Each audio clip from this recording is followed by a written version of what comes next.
Tuesday night at home to PSV? Which goalkeeper plays? We've been watching him as we are able to. We're sitting up here in the stand, so the goalkeepers come out first to warm up. I mean, you wouldn't know at all from watching him, to my eyes anyway, that there was anything the matter. You know, thoroughly professional. But there was one moment you and I saw as Ramsdale had to go into the Everton half. So Jordan Pickford is obviously there with the Everton goalkeepers, Andy Lonergan and João Virginia. And first he greeted Lonergan, and then João Virginia came across, and then Jordan Pickford came across. There was a quick embrace between the two of them, and then Aaron Ramsdale put his gloved hand up to his mouth and said something to Pickford, which Paul Robinson translated as, well, we could try and interpret it, but it was the old hand to mouth, so no lip readers could see what they were saying. And I think Pickford went along the lines of, "What's gone on there, mate?" And he's put his hand up and gone, "I'll phone you later." So that's our interpretation. And it was that brief, wasn't it? Oh yeah, it was. But it was brief, but it did feel like it was filled with quite a lot of meaning. I mean, is it possible, Paul, that what's happening here is big Champions League game in midweek, Ramsdale's going to play in that one, so for whatever reason, rightly or wrongly, the decision has been taken that Raya plays today, and it's not necessarily a reflection of who or who isn't going to be the absolute first choice? Yeah, that's exactly one way to look at it. That'd be very interesting when our producer Gary Flintoff goes and interviews the Arsenal manager after the game, and I'd like him to put that question to him: who is going to play on Tuesday? Because for Aaron Ramsdale would be a source of comfort, knowing that he's going to play in the big leagues, the Champions League games. But also, I mean, he's played for England in midweek. He's played every game this year. There was noise about David Raya coming in at the start of the season, and people questioned why he'd signed him, because Aaron Ramsdale had done so well and he was such an integral part of that dressing room. It'll be interesting to see how that affects the dynamic of the dressing room, how Ramsdale is with his peers around him.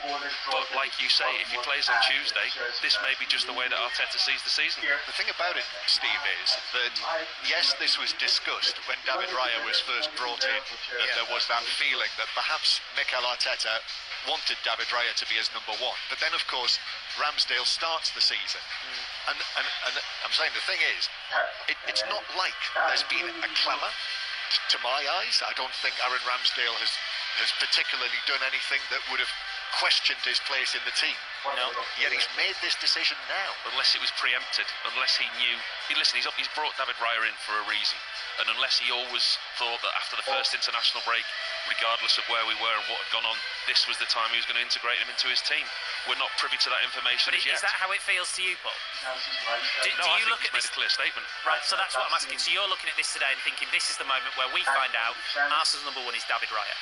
I think that's what he's done today, I really do, yeah, because you look at it, Aaron Ramsdale's fully fit, watching him in the warm-up, nothing wrong with him physically, fully fit, able to play. He's played well for his country in midweek. He's talked about his aspirations about becoming the country's number one, and yet he's dropped at the weekend by his club manager.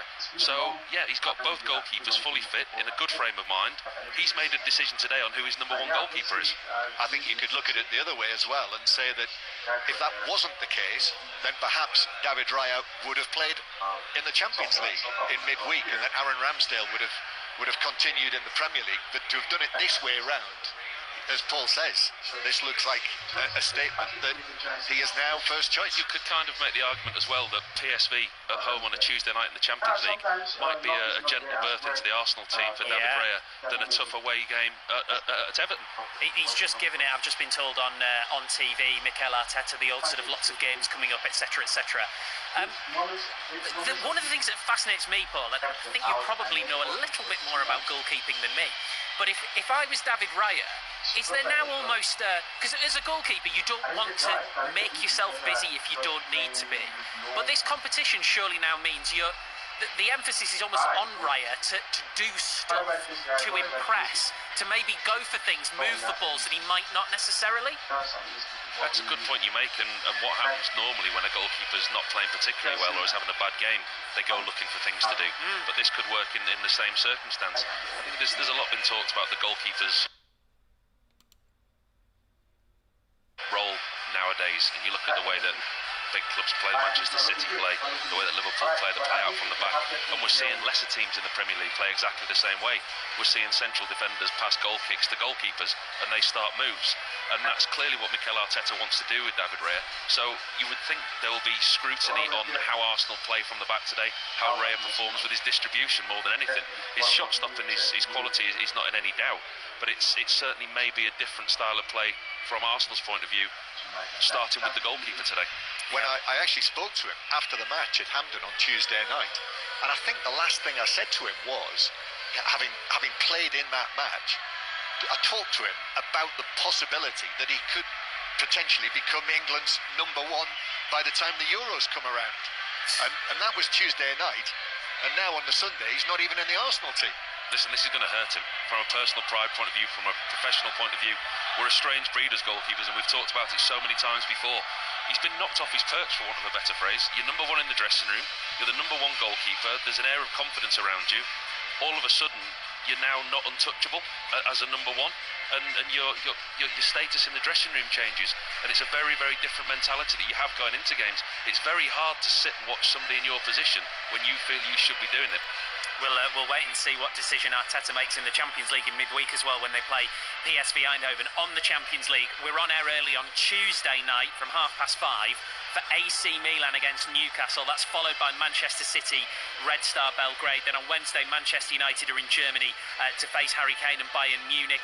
We're on air from 7, full commentary of that from 8 o'clock. Back focusing on today, John Murray, David Raya is probably going to get bounced around a bit by Everton's #14, Beto.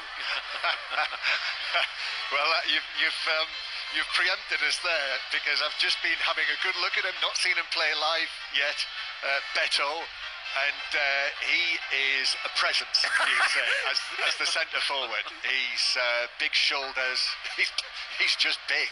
And I think the initial signs of what I've seen of him so far have been promising. So yeah, we'll see how he does against Gabriel and Saliba. So last time I watched those two, they were having to deal with Rasmus Højlund, Manchester United's substitute, when he came on. But yeah, this will be a physical challenge, no question. He's a Sean Dyche striker, Paul Robinson. Absolutely. Sean makes no hidden secrets about his love of set plays and the way that they play. He wants his team to play football in certain areas.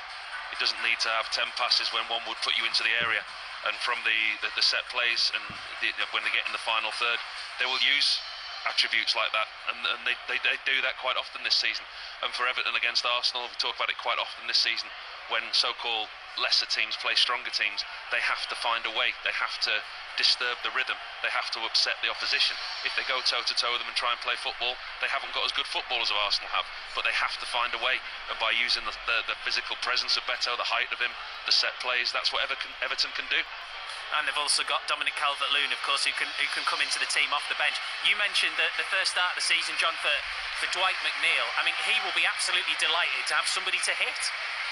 Yeah, came on as a substitute against Sheffield United, but has missed the opening matches of the season, and really caught the eye last season. When you think that in his last season with Burnley, didn't score at all in that relegation season, and then coming here to Everton, 7 goals he ended up with last season, which I know, to call him Everton's top scorer, I mean, that tells its own story, doesn't it? But even so, you did get an end product with Dwight McNeil last season, and that was one of the few positive signs during last season's relegation struggle. Right, let's hear from some Everton fans, because of course one of the big stories around today is Everton playing for the first time since the news on Friday that a takeover from the 777 group is now very close indeed. Gary Flintoff has been gauging the mood of Everton fans outside the ground. You know the phrase, be careful what you wish for? And for years I've been wishing these owners to go, but when there's a conglomerate that's been known to run clubs like Vasco da Gama, Sevilla right now, Standard Liège, whose fans protested against them, it's not a good look. Personally, I feel sorry for Mashiri. He's applied a lot of money into the club. He's been ill-advised. It's a shame for him. He's got Everton at heart, I think, for the best, but the fans don't want him here. The fans want to change, but 777 partners just aren't the ones for it, unfortunately. What I've read about them doesn't look good to me. Potential takeover is on the cards. What is your gut feeling? Depression, and more depression all the way through. There's no light at the end of the tunnel apart from you go down there to the docks where the stadium is. That's the only thing what's keeping us going. 777, we don't know anything about them really. All we've got is hope to win today, and that's the main thing. Enjoy the game today. Cheers. Up the Blues. There you go. That answers the question, John, for how the mood was going to be. It's still with that sense of frustration and just general upset. I'm not surprised, Yep. in all honesty. As we discussed earlier, I think that Everton fans clearly will have watched this very closely, and I know that there was upset that this kind of came out of the blue to them on Friday afternoon. I don't think it was. John, just stand by Yep, 2 seconds, sorry, because we've got Maurizio Pochettino live on 5 Live with George Cummins. Thanks, Steve. Maurizio's with us now. Maurizio, your reflections on your team's performance this afternoon? Well, I think it's difficult to split the performance and the result and the feelings now, because I think we feel all disappointed and of course we wanted to win. We created too many chances, but again we didn't score for second time. And yes, that is a thing that is make me very very angry and disappointed, because the effort of the team is fantastic. The players were fantastic in the effort, and they fight a lot. But we need sometimes this luck, or sometimes this be more clinical in front of the goal. It's only we need this because all the metrics are good. We create too many chances, but in football it's about to score goals. Where are you going to get this clinicalness coming from? About to work. On Monday we start again to work really hard, believing. I think we need to provide the player a good platform to be calm and in front of the goal to be more clinical, and I think we are going to work really hard. It was difficult these last 2 weeks because only with 3 players we start today that were with us. Nearly the whole squad is out, and then too many injuries. I think it's difficult to support all these injuries in a club that the expectation is so massive, and that is sometimes affect the player in the moment that to be clinical in front of the goal. Is these injuries really hurting you? I think it's over 10 players out, and you look at your bench today, it was a lot of young players. You couldn't affect the game in the second half like if you had a full squad. Well, of course. I think we have too many important players out, and it's not about to put excuses, but always that can help the team in different time of the game. But that is an obvious, situation that only we need to wait and try to work hard to try to recover all the player and to be, to have a strong squad. Just a word on Mudryk. What did you make of his performance? He's just lacking a bit of confidence, and yes, I think he need to understand. Still, he's learning, he's young, and always it's about to him is. It's about to understand a little bit more, to apply his talent and his quality. He needs to be more connected with the game, but I think it was good, and little by little he's going to find the way to perform, because the quality and the talent that he has is amazing. Thank you for joining us on 5 Live. Thank you. Chelsea manager Maurizio Pochettino live on 5 Live after their 0-0 draw at Bournemouth. We'll bring you some reaction from the Bournemouth side of things once we're done at Goodison Park. John, you were saying?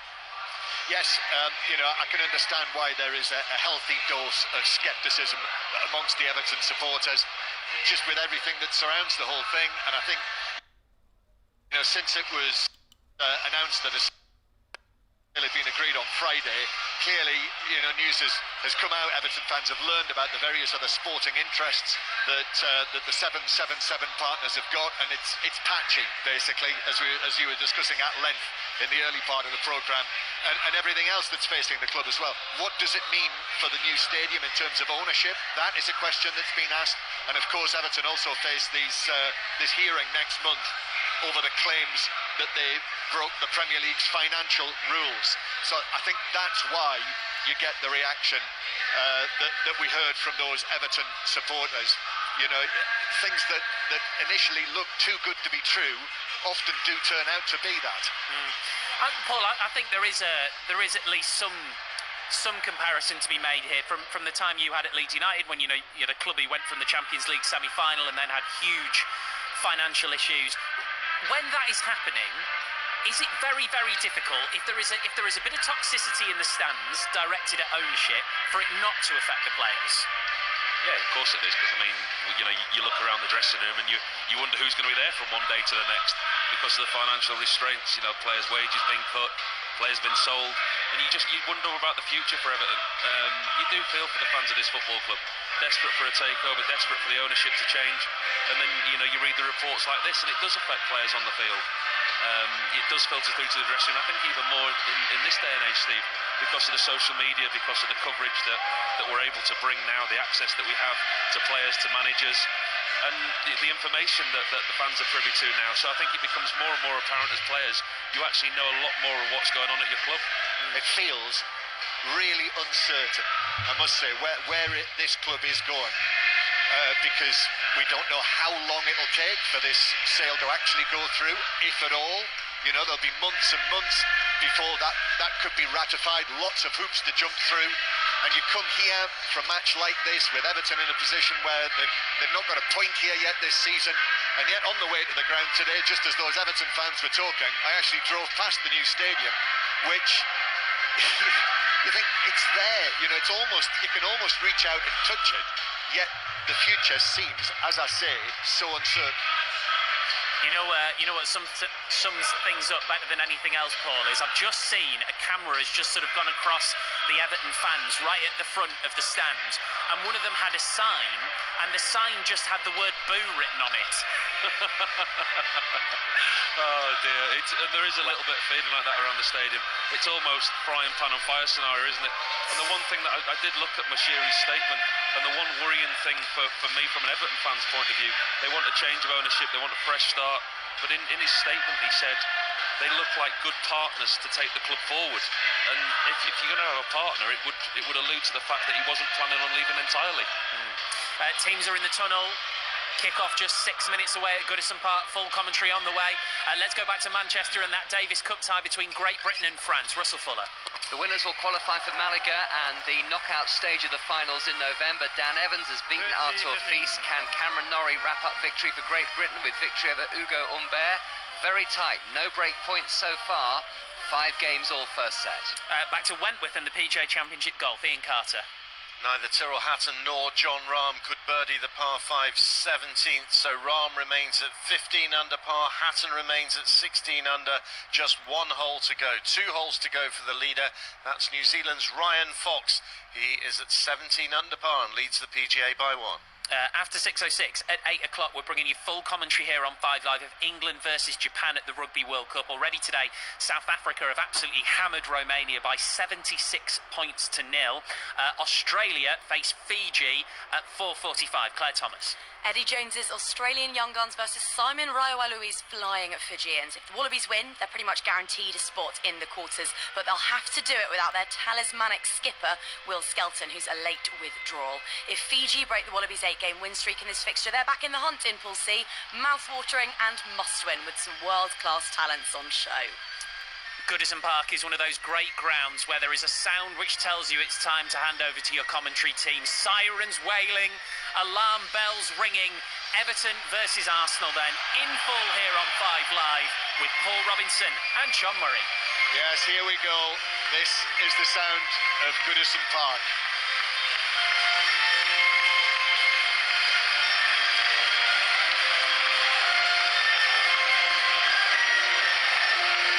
Hanging from the top tier of the Howard Kendall Gladys Street end. We are the famous EFC, the famous Latin logo of Everton as well, with all of the trophies pictured above it. Nil satis nisi optimum, and then a huge one as well with laurel wreaths marching down the Goodison Road. And the teams are lined up now either side of the halfway line. Everton with their blue tracksuit tops on, white shirts, white shorts, white socks, and Arsenal walking out with their deep red tracksuit tops on as well. And standing in between them, the officials. Simon Hooper is the referee for this one. And this is the latest meeting of the two clubs that have been in the top flight of English football longer than any of the rest of them, Everton and Arsenal.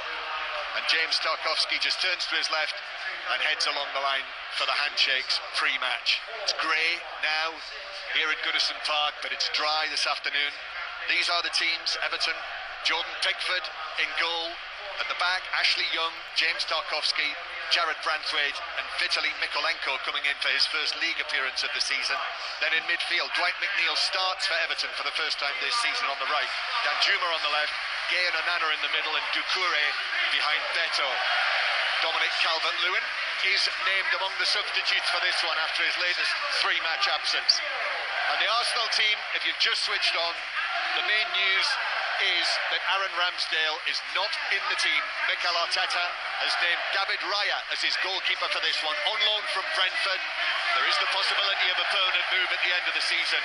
But David Raya in goal, the usual back four of Ben White, William Saliba, Gabriel and Alexander Zinchenko. Then Declan Rice with Martin Odegaard and Fabio Vieira in midfield, so Havertz is on the bench. And then up front, Bukayo Saka, Eddie Nketiah and Gabriel Martinelli. Gabriel Jesus again among the substitutes.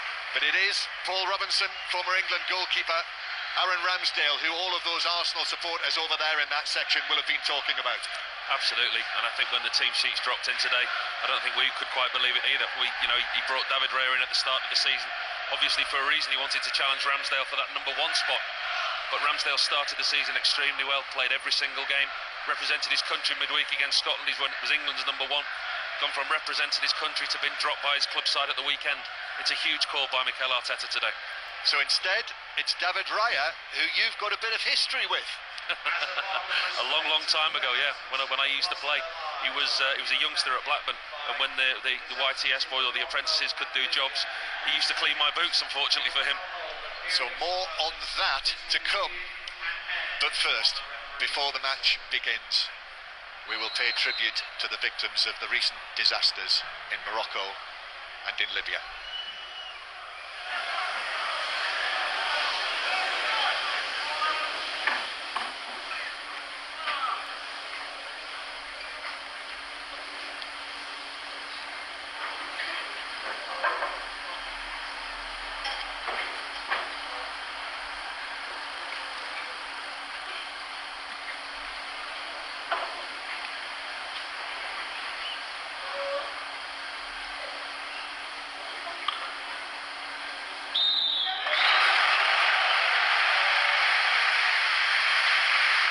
Park, absolutely silent there to remember all of those affected by those recent unspeakable horrors. So it is Everton against Arsenal. Everton will play from left to right in the first half as we look from the main stand, the middle of the main stand. We're wedged in here together with Paul Robinson. Everton attacking towards the Park stand in the first half then. Blue shirts, white shorts and white socks. And Arsenal in their first choice colours too. The red shirts with the white sleeves, white shorts and red socks. And there we go. Arsenal kick off and immediately pass the ball straight back to David Raya, who was standing probably 10 yards out of his penalty area as we welcome listeners to the BBC's World Service. So there you are, David Raya, first touch. If that's not a statement of intent of what the manager wants to do and how he wants his team to play with the new goalkeeper in. It was amazing. I pointed to you, didn't I, John? I mean, he was stood halfway in his own half, and immediately from kick-off, it went straight back to the goalkeeper. Well, that clearly was on orders, wasn't it? They've clearly worked hard on that, and they've been working on it midweek, obviously playing from the back, from the goalkeeper, and you look at him now in his position up the field. He's taken a very, very advanced position outside his box with Arsenal in possession on the halfway line. Yep, Arsenal playing from right to left with the ball at the back. And David Raya still is standing there 6, 7, 8 yards outside of his penalty area. The ball played to the right-hand side for Arsenal. Odegaard. Arsenal unbeaten so far this season. Flick from Nketiah. Odegaard is under this on the edge of the box. Arsenal coming here having lost their last 3 matches here at Goodison against Everton. But Zinchenko's pass is cut out by Ashley Young on the right, as right back, with Mikolenko coming into the team as left back. But Ashley Young's pass forward is intercepted and Arsenal have got the ball back inside their own half. It is with Gabriel now to the left-hand side to Martinelli, Gabriel Martinelli, who came on as a substitute for Brazil in Lima on Wednesday. That's very much the modern world of football. Lima on Wednesday, Goodison Park on Sunday. Here's Zinchenko, started both of Ukraine games. Scored, of course, against Jordan Pickford for Ukraine in Poland. Now Arsenal with it on the left-hand side. Here's Vieira. Martinelli picks out the pass centrally. Everton have hardly had a touch. Zinchenko curls it into the back post, and then McNeil was there actually to come across and head it up and over his own crossbar for an Arsenal corner. Very strong start from Arsenal. Yeah, with 2 minutes in, you can pretty much see it. Everton's game plan. They're happy to sacrifice possession. Arsenal have had the majority of the ball since we kicked off. Everton trying the low block, and then when they break, it's the Core's job to try and join better. So bukayo Saka will take the corner from the right-hand side. Bukayo Saka, who hit 30 caps in Glasgow on Tuesday. Saka backs away now. Arsenal with players grouped at the far post as he looks at it. Left-footed delivery into the near post, which is headed up and away by Tarkowski. Back out, it bounces into the first couple of rows of the Bullens Road stand. Bukayo Saka actually puts his leg right over the advertising hoardings to lean in there and get the ball. So it's a throw-in to Arsenal, which is taken to Odegaard in the full-back positions. The Arsenal supporters that you can hear at the moment in good heart after their start to the season just before the internationals. Remember, they won 3-1 against Manchester United with those thrilling late goals from Declan Rice and Gabriel Jesus, but dropped just the 2 points in the Premier League so far this season. That 2-2 draw against Fulham, and they are dominating the possession. And here is Gabriel, just to the left of the centre circle. Plays it across to the right-hand side to Ben White, then Rice. First time ball to his England teammate Saka on the right-hand side, almost on the white line. He begins to cut infield. Flick from Nketiah, very nearly found Odegaard on the edge of the box, and Branthwaite was able to get there first. And then a long ball downfield, and immediately, well, there was a little coming together, wasn't there, between Beto and Gabriel, but the ball bounced through to David Raya. Well, immediately Beto's becoming very isolated, isn't he? He's distance from his midfield. Everton are sitting very low, Arsenal having all the possession, and when Everton do win possession back, Jordan Pickford, all he can do is launch the ball downfield, and Arsenal regain possession very, very comfortably. So it is Beto's home debut for Everton. Here's Martinelli as Arsenal come forward down the right-hand side. Young puts in the challenge. We can see it clearly from our angle here. He played it into Martinelli and behind, and referee Hooper correctly gave a goal kick. Started confidently, Arsenal, very, very confidently. They've had 16 players away this last 2 weeks in international duty, and you wonder just how long that the manager gets to work with these players. Like you say, they travel all over the world now midweek, so he won't have got some of his players back till Thursday, potentially some Friday, coming into the game today, but they've started very sharply. And actually that's a point with Gabriel Jesus in that he wasn't originally in the Brazilian squad, but when Anthony was withdrawn for it, Jesus came in and actually came on as a substitute in both matches for Brazil, so on the bench again. But you felt Nketiah deserved to keep his place? I think it would have been harsh today, but obviously we've seen the manager's not afraid to make harsh decisions in the goalkeeping situation. Yes, we did have that discussion before we knew what had happened to Ramsdale. That's a very good point. As Zinchenko plays the ball back into the full-back position, and Gabriel then back to David Raya, who is on loan from Brentford, but there is an option to buy for something in the region of £27 million, although intriguingly he did sign a 2-year contract with Brentford before he made the move. As a misplaced pass in centre field, that was a poor one that was straight out of play for a throw-in to Everton, misplaced by Martinelli from centre field. It was 10 yards behind Vieira and out for a throw-in. I think probably the Raya new contract at Brentford was probably more Brentford saying, if you want to go, we're protecting our asset if we're going to sell you for a decent price in the future. And I know it was a long time ago, but what was he like, David Raya? Can you remember? He was good goalkeeper. Obviously he's got to this level, but he showed excellent agility skills. Here's Beto on the right as well. Might have been tugged back there by Gabriel. That was very promising for Everton's new number 14. Thought he might have, if he'd made more of that, which I know we never encouraged them to do, but he might have got the free kick. Everton have it back and played all the way back to Jordan Pickford. And I have to say, there is a certain irony here. I know we've mentioned it already. Jordan Pickford and Aaron Ramsdale, who had a little exchange together before the start of this match as the players were warming up. But the fact that you've got Pickford, who is playing at one end, and Aaron Ramsdale, who's sitting on the Arsenal bench down there. I'm sure Mikel Arteta will bounce off questions after the game, like he did pre-match, by saying, we've got Champions League games coming up, we've got a lot of games coming up, the goalkeepers will play. But he's made a big decision today. I mean, he represented his country midweek. He's played every single game from the start of the season. and he's not done anything wrong to suggest that he would be dropped. So it is Raya who plays, making his Arsenal debut. There'll be a lot, well, we'll see what happens in the match, but I'm sure it'll be a talking point on 606 later with Robbie Savage and Chris Sutton. The lines will be open after half-time in this match. That'll be just a truncated edition of 606 tonight on 5 Live, because we will be crossing to Nice for live coverage of the England match at Rugby Union World Cup this evening, which kicks off at 8 o'clock. You'll hear it here on 5 Live, England against Japan.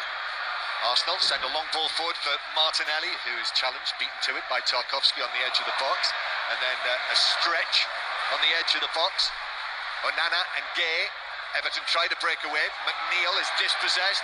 Odegaard is bringing it forward now for Arsenal after taking the ball off McNeil. Plays it forward to Saka, and an important slide in there to put it behind by Branthwaite for an Arsenal corner. Does really well there, Branthwaite, for such a young player. Read the game really, really well. Everton lost possession in a really dangerous position. Saka made the run in behind, which allowed Odegaard to progress down the field. Slipped Saka in, but Branthwaite was there. He read the situation very well. Just a point we should make as well about Everton. McNeil starting on the left with Danjuma on the right. So it's a corner that Saka is waiting to take. Second one they've had from that side. Again, the Arsenal players grouping themselves towards the far side of the penalty area. Right behind that big post where you can't see him. Behind the famous post. Many commentators have had to deal with that over the years. Ball played in to the back post. Martinelli, though, slipped at the crucial moment. Just delivered the ball to Branthwaite, who then promptly sliced it out of play for another corner. This from the left-hand side. Yes, I don't know if you, well, I'm pretty sure you and I have not sat here together, but that white post that holds up the roof of the main stand that we're in has blighted generations of commentators here. I remember very well sitting here once with Jimmy Armfield when Jimmy had a clear view of the ball flying into the net. I hadn't got a clue who'd got the touch to it.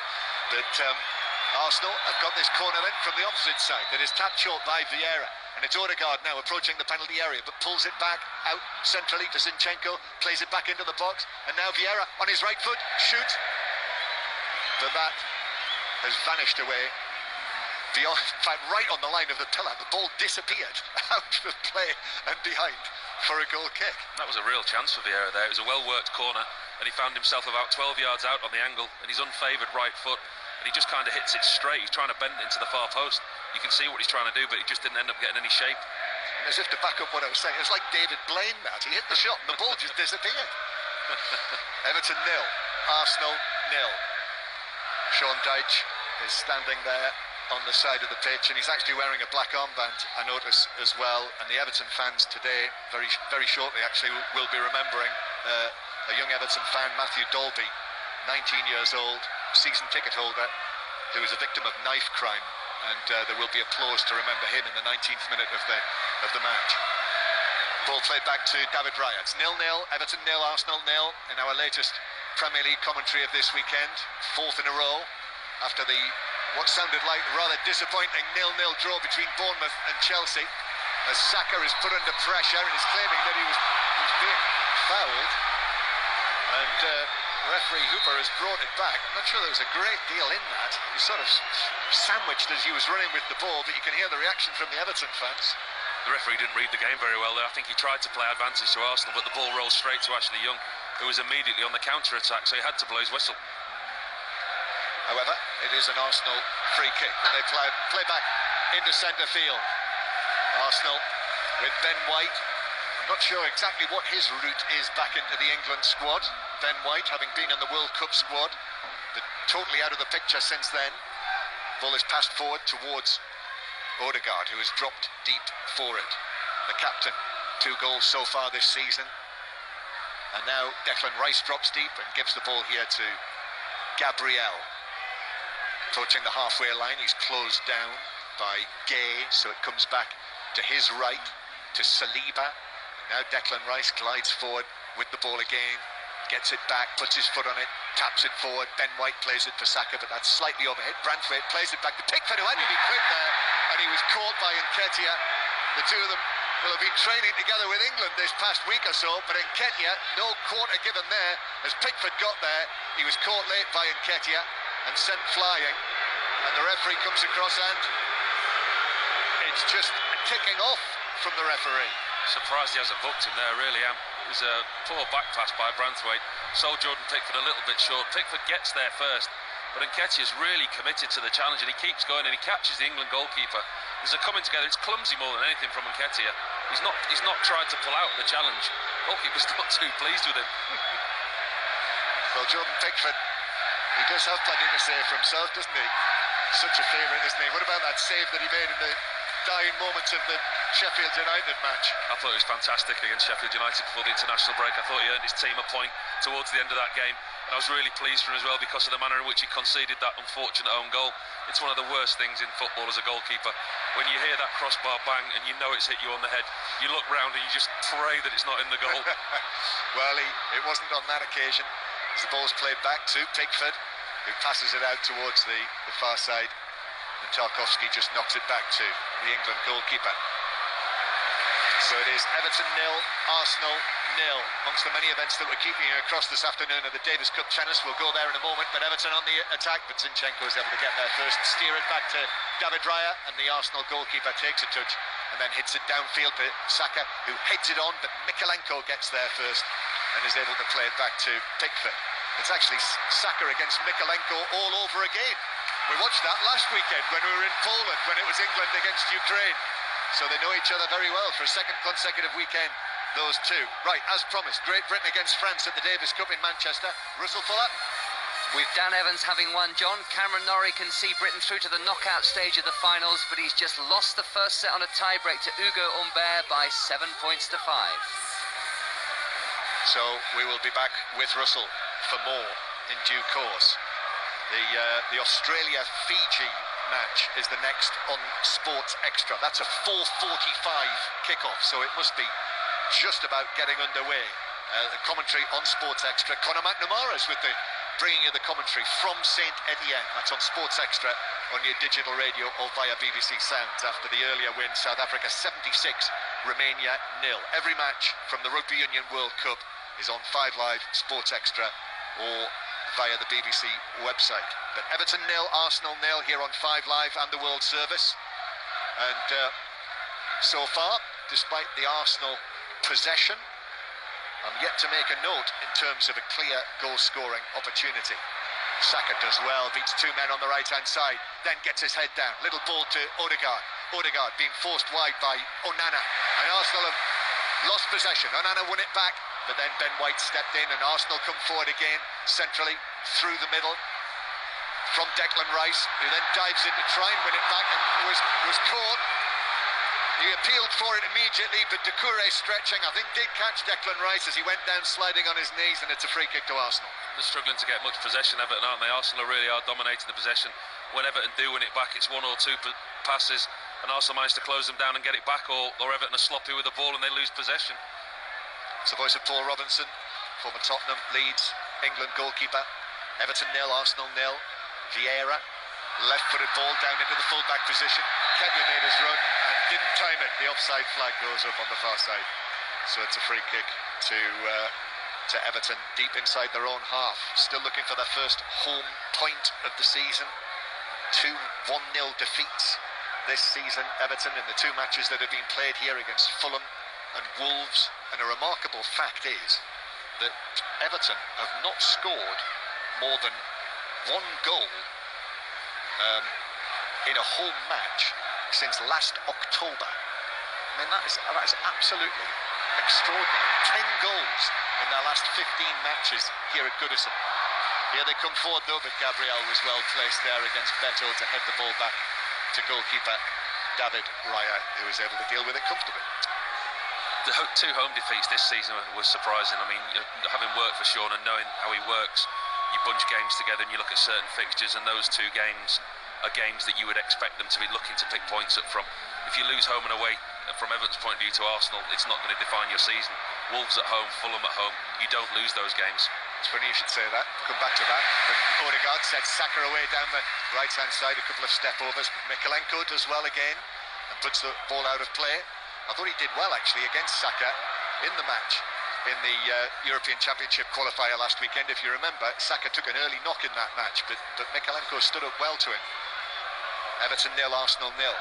Sean Dyche in his programme notes today talks about the next group of matches that Everton are going to play. So there's this one today, but after this, Brentford away, that's a 5 Live commentary next Saturday tea time, then Luton at home, Bournemouth at home. That's the little group that he's thinking about at the moment. But it is Declan Rice, just forward of the centre circle, playing it to White. Now Saka again. McNeil comes across. McNeil and Doucouré, but it goes to Rice, then back to White. White with a cross to the back post. It's hooked back across the penalty area, but then cleared away on the edge of the box by Danjuma. And the danger is gone for the moment. But Arsenal are just gently knocking on the door. And they've got Rice here again. You know, the greatest compliment to Declan Rice is that he's just settled into the role with Arsenal so comfortably.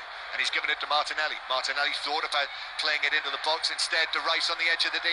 Now White couldn't find either Rice or Zinchenko, and then Arsenal, White is able to come across and take it away and keep possession for Arsenal again, hence the groans of the home supporters. Again, Everton really struggling for any kind of ball retention at the moment. They win it back and they either play a bad pass and they lose possession, or Arsenal swarming all over them. You're right to say about Declan Rice, he looks so comfortable there, whether he's dropping deep and receiving the ball or whether he's going into the pockets in behind Nketiah. Everything that Arsenal seem to do seems to go through Declan Rice at the moment. Yeah, it is so important for his club, so important for England as well. All the raving talk about Bellingham, rightly so, on Tuesday night, but Rice is so important in that role in the England midfield. As Arsenal come forward again, it's turned out of play by Mykolenko, throwing to Arsenal 10 yards back from the corner flag. Here comes the throw, looking for Odegaard on the dead ball line. It's actually headed away by Branswaite. Then McNeil in the left back position just volleys it downfield, and Saliba has time to let it bounce, and then Gabriel is rushed by Beto, but Arsenal have it with Vieira, who slips it forward to Martinelli. Right foot across Pickford and in, and Arsenal take the lead. Vieira, pinpoint pass through to Martinelli, who took his time, opened his body and stroked it past the England goalkeeper to make it Everton 0, Arsenal 1, and Martinelli has his first Arsenal goal of the season. And it's a fantastic finish as well. Everton look to have possession. Vieira picks up the ball, he slides it through to Martinelli inside Ashley Young, who just pushed up, thinking Everton had good possession. Pushed high up, Martinelli sees the space in behind him. Ball slipped into perfection, he runs into Pickford, one-on-one on the angle, opens his right foot up, tucks it inside the far post. Nothing more than Arsenal's possession deserves. And it is now the 19th minute here at Goodison Park. So Everton may have fallen behind, but now Goodison on its feet, all 4 stands, and the Arsenal supporters are joining in on this as well, as we see that there is a possible offside. So VAR are having a look, but this applause to remember the 19-year-old Matthew Dolby, who came here as a season ticket holder and who was a victim of knife crime earlier this year. A touching and very warm tribute.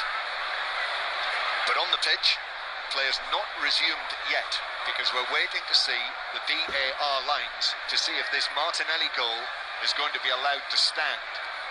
We haven't been privy to a replay yet, but I think they're actually checking Nketiah. I think it is offside. It is. It is. The goal's ruled out. The goal is ruled out. I think it's Nketiah in the middle. When the original possession breaks down for Everton, Nketiah is running back from an offside position.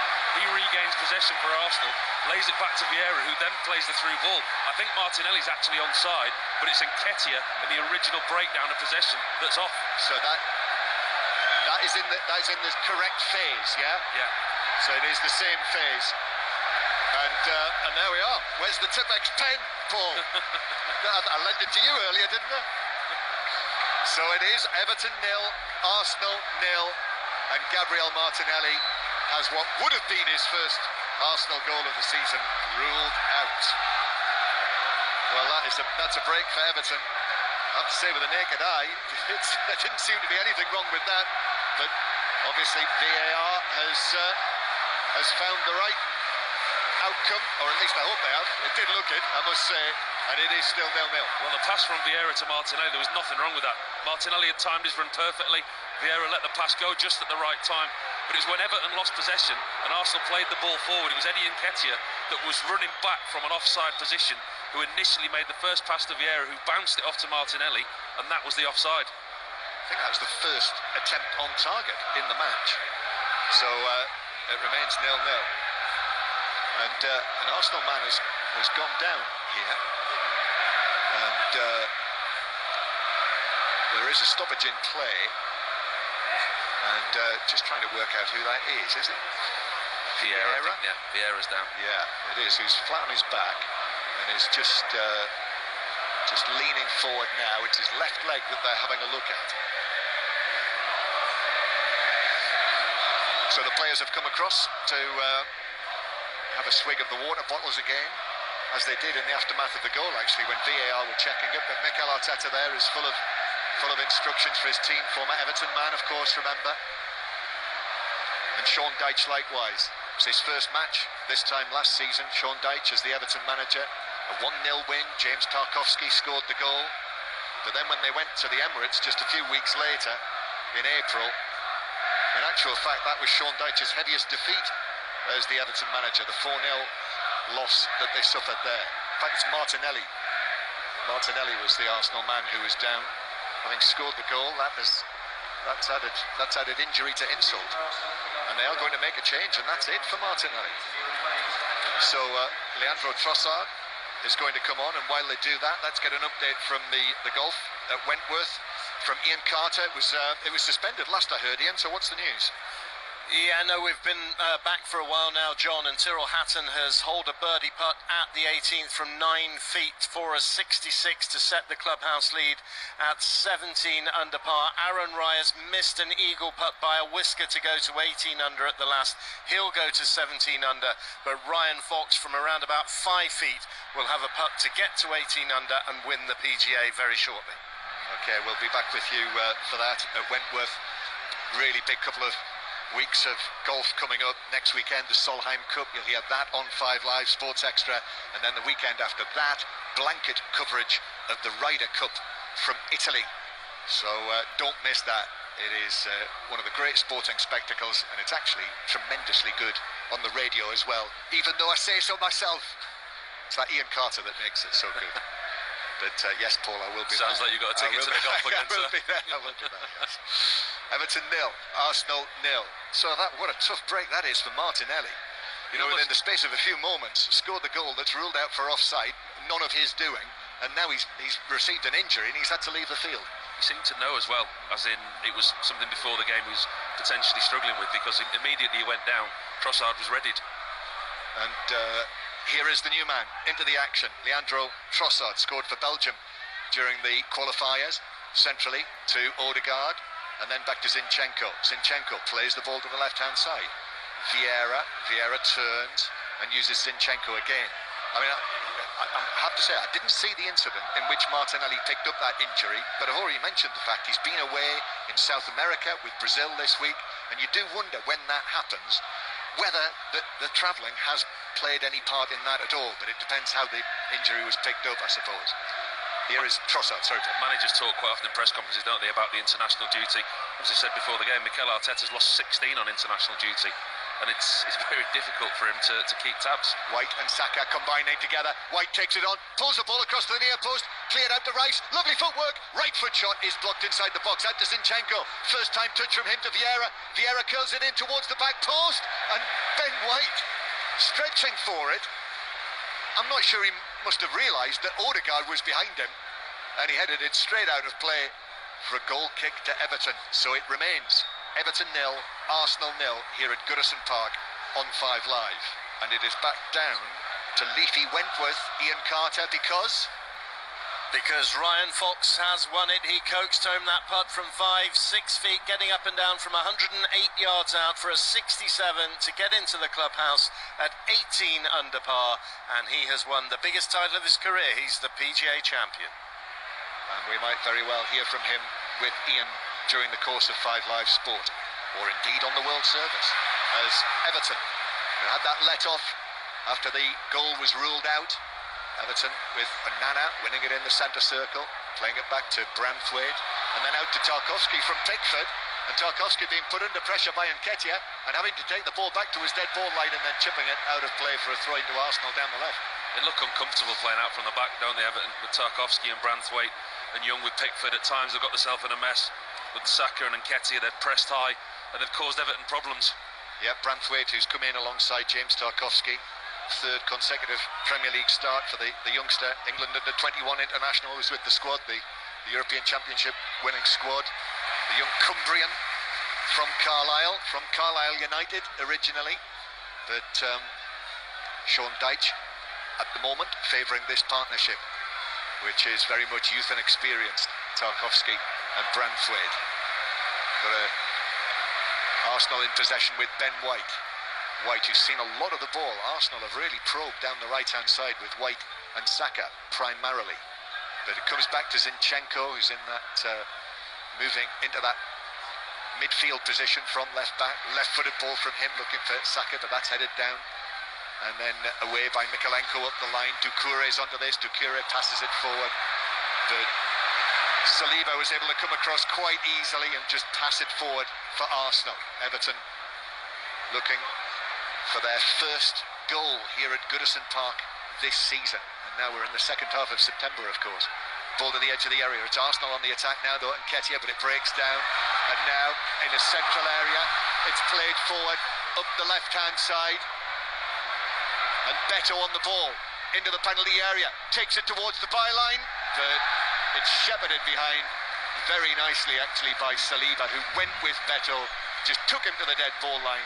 And in the end, the final touch was off the big Everton man for a goal kick. It's really difficult for Beto thus far this afternoon.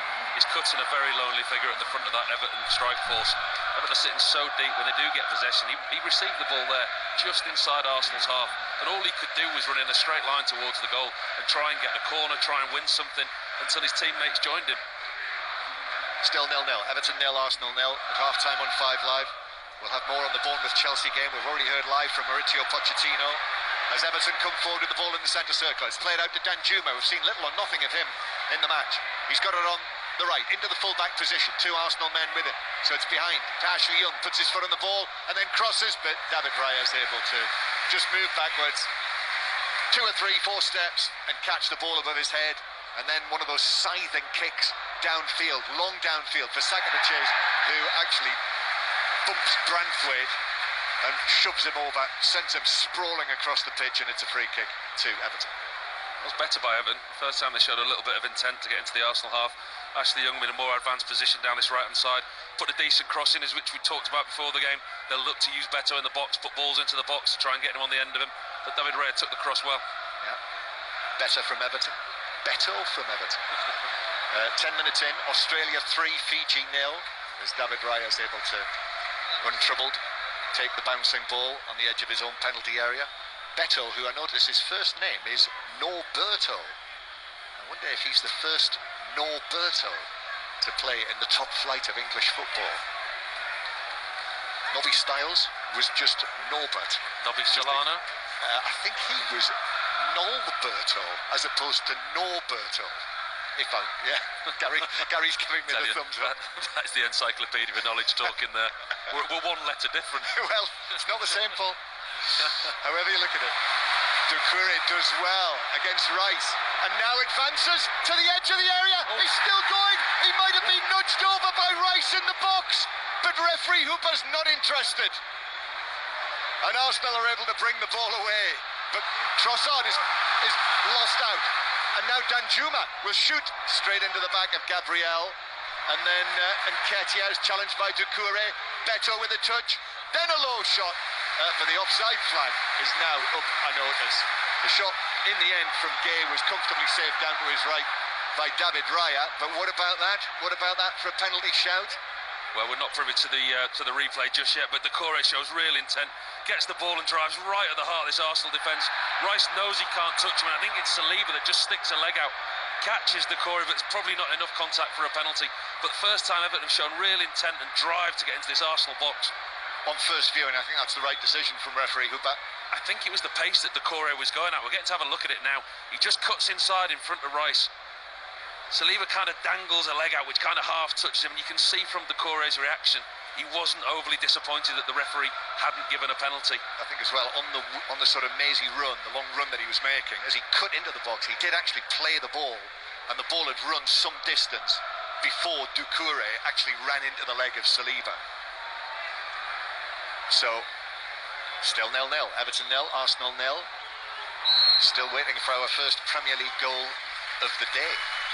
Free kick for Arsenal though, into the near post, that's headed away, back out towards the far side, back to where Odegaard took it. He allows it to bounce out of play, and it's a throw into Arsenal again, 10 yards back from the corner flag.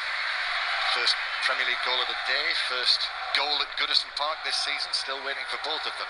In the Championship, by the way, if you didn't hear, lunchtime kick-off, Leeds won 3-0 at Millwall, a couple of goals from Pirro in that match.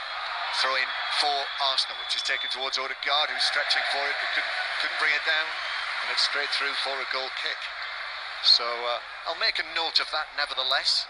Doucouré being challenged by Rice, and the shout for a penalty, largely because, really, I haven't made too many notes about anything. It has been quite uneventful, as in goal-mouth action, hasn't it? Apart from the goal that was obviously disallowed. Yeah. We've talked about Arsenal's possession. They've had lots of it, but haven't been really effective in the final third. Everton have struggled to get out. They're growing in confidence. They've realised that they can actually get into this Arsenal half, put bodies forward, and they can hurt them. The biggest compliment you can pay is when Zinchenko drops back into the traditional left-back position. That's obviously meaning that Arsenal haven't got that comfortable possession which they had earlier on in the game. Well, there have been some tremendously eventful games this weekend. You were at one of them yesterday, Aston Villa's late win against Crystal Palace. But there have also been a couple of duds as well. I think you were at one of those. I was at one of those, which was the Newcastle-Brentford game. And judging by what Vicky and Glenn Murray were saying, Vicky Sparks, I don't think Bournemouth-Chelsea was a great spectacle either. Nice to hear Vicky back from her travels. Here's Gabriel bringing the ball out from the back, but puts his foot on the ball. So let's get back to the Davis Cup, because Russell Fuller has news. To Hugo Humbert in this tie against France, but he's fighting back well in this second set, John, leading by 3 games to love. If Norrie wins, then Great Britain qualify for the quarterfinals in Malaga in November. Thank you, Russell.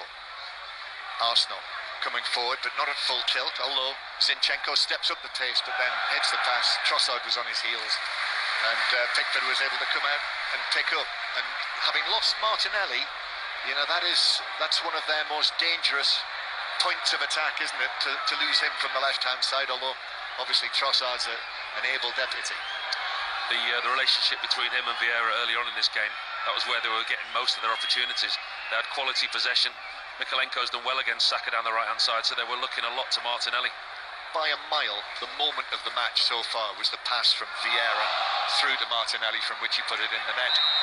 As Vieira is caught by Danjuma, and he's gone down holding his face and rolling from side to side, and you know, putting his arm up in the air. I always think that's an indicator that there's nothing too serious when you see that sort of arm in the air trying to attract the referee's attention. Well, he's gone down as though he's been hit heavily in the face, but within 30 seconds he's immediately able to carry on, and he's no longer waving. I was just praising him. Put a great ball through as well. I mean, he's been a big part of what Arsenal have done. He's come on as a substitute for Vieira in 3 of the matches so far this season. Put the ball through to Gabriel Jesus for the 3rd against Manchester United before the internationals. That ball through to Martinelli today, but we could do without that. As Saliba plays it across to Gabriel, and then Zinchenko. Back it goes to David Raya, who puts his foot on the ball, tugs it out to the right, and then hits a long pass to Ben White, who lifts it over McNeil. Ben White, though, is forced by Onana to go back, but he does well, finds Saka. I think Saka was caught late there, played it through to Odegaard. Saka has stayed down now, and the Everton fans are onto Arsenal here, because Saka stayed down moments after Vieira made rather more than he might have done out of a challenge on this side of the field. But Saka is still over there on his knees. There's a really good interchange between Odegaard, Rice and Saka. Good little move by Arsenal. But what Everton have done really well with Mikalenko, Onana and Gay have slid across and protected the fullbacks. And Mikalenko does just catch Saka. I think the referee tried to play a little bit of advantage in the half. And down below us here, Mikel Arteta and Sean Dyche are having words. There's only one winner there, I'm afraid. Yeah, Sean Dyche has shrugged that off. Mikel Arteta is speaking to the fourth official as well, who is standing between the two of them. It's Anthony Taylor, who is fulfilling that role today, and Saka is up on his feet. You can hear the boos from the Everton supporters.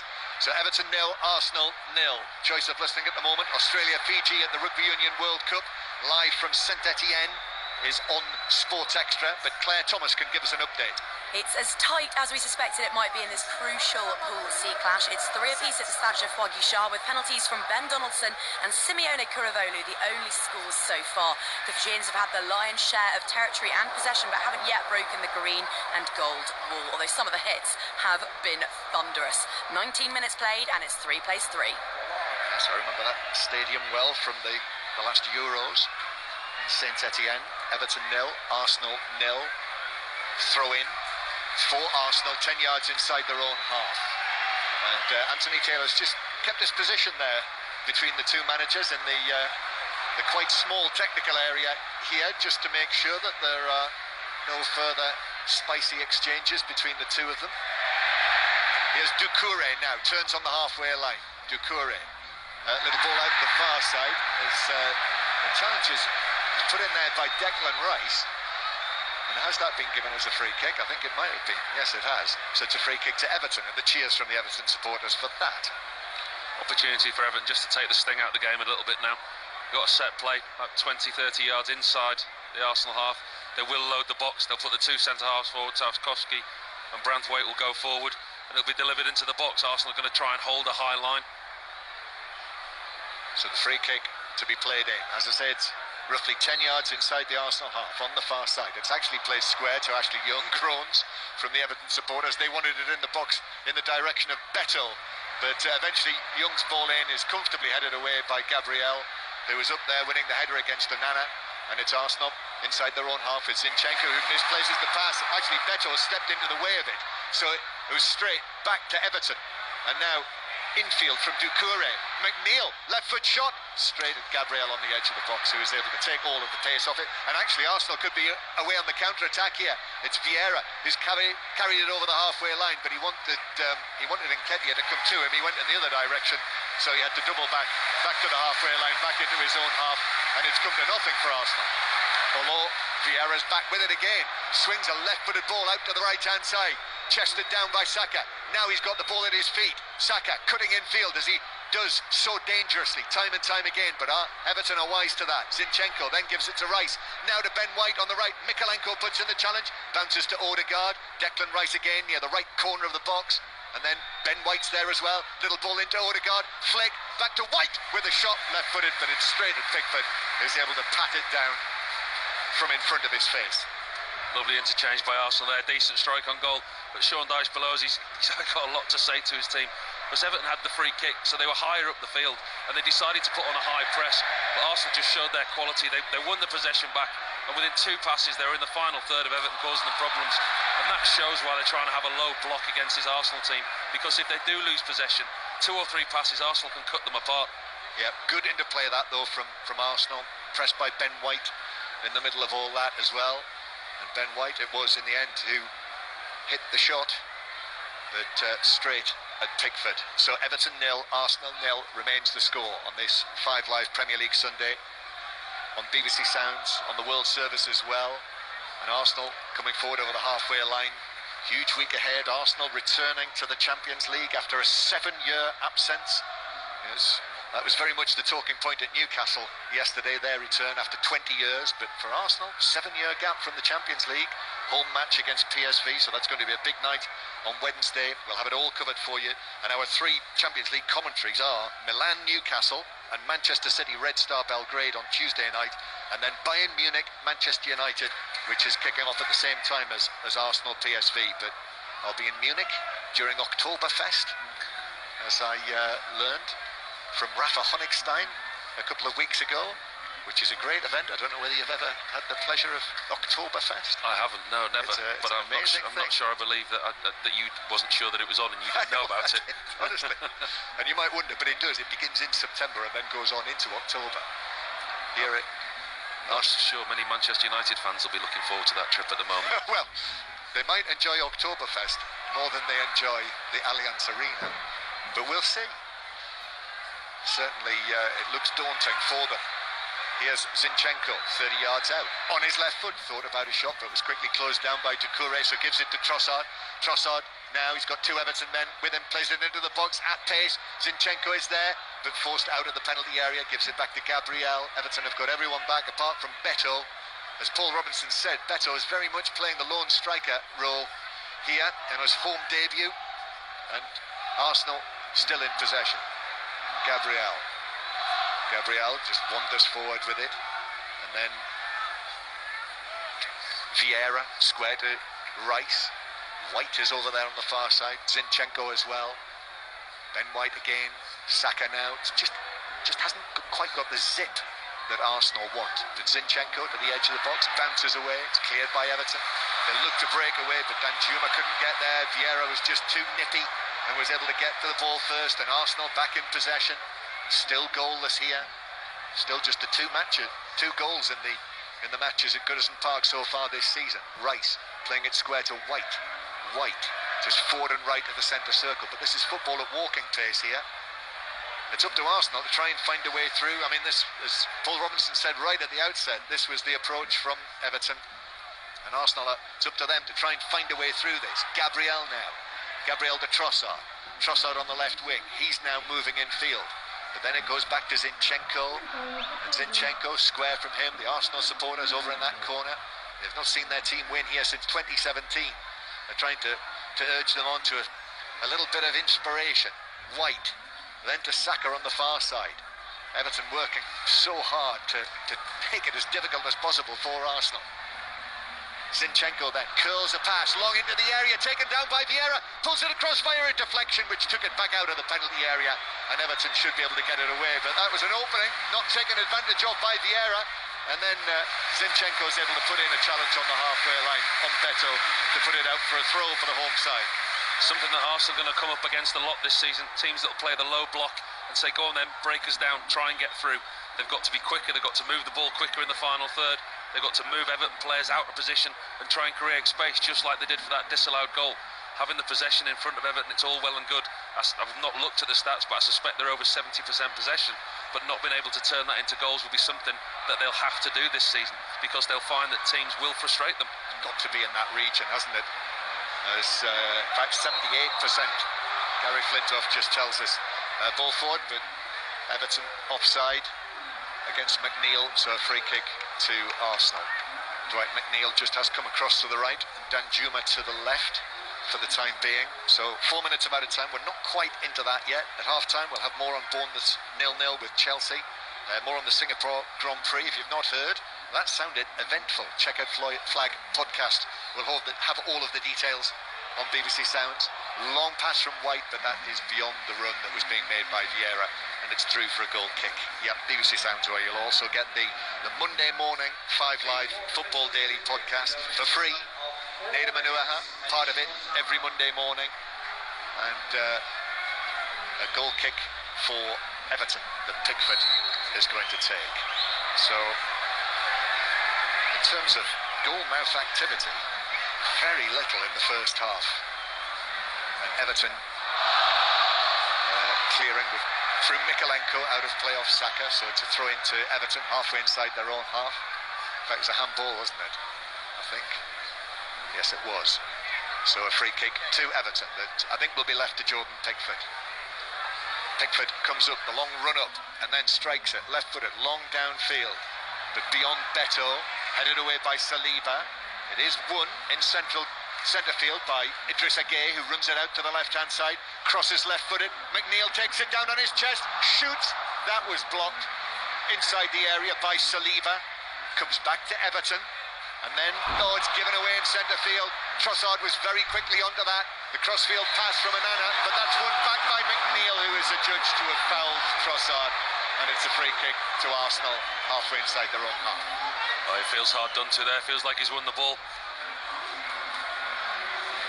It's a yellow card for the foul by Ashley Young. Just catches him just as Trossard plays the ball back. He just catches him. I think he gets a little bit of the ball, but he catches the player as well. The referee's kept his yellow card in his pocket for the majority of this first half. There was challenges previously that you would have expected him to bring it out. He's chosen to bring it out just now before half-time. Yeah, first yellow for Ashley Young. Ashley Young, the evergreen Ashley Young, at 38 years old. He is now former England man. So Pickford with the ball just inside his penalty area, rolls it out to Branthwaite. Branthwaite forward to Idrissa Gueye, who passes it back to Pickford, and then Pickford takes a touch, and then with his left foot bouncing into the centre circle to Beto, who, well, he controlled it on his chest, but I think with an arm he caught the Arsenal man who was behind him, Declan Rice, who's gone down, and referee Hooper's just walking across there because Rice is, in fact it's not Rice, is it?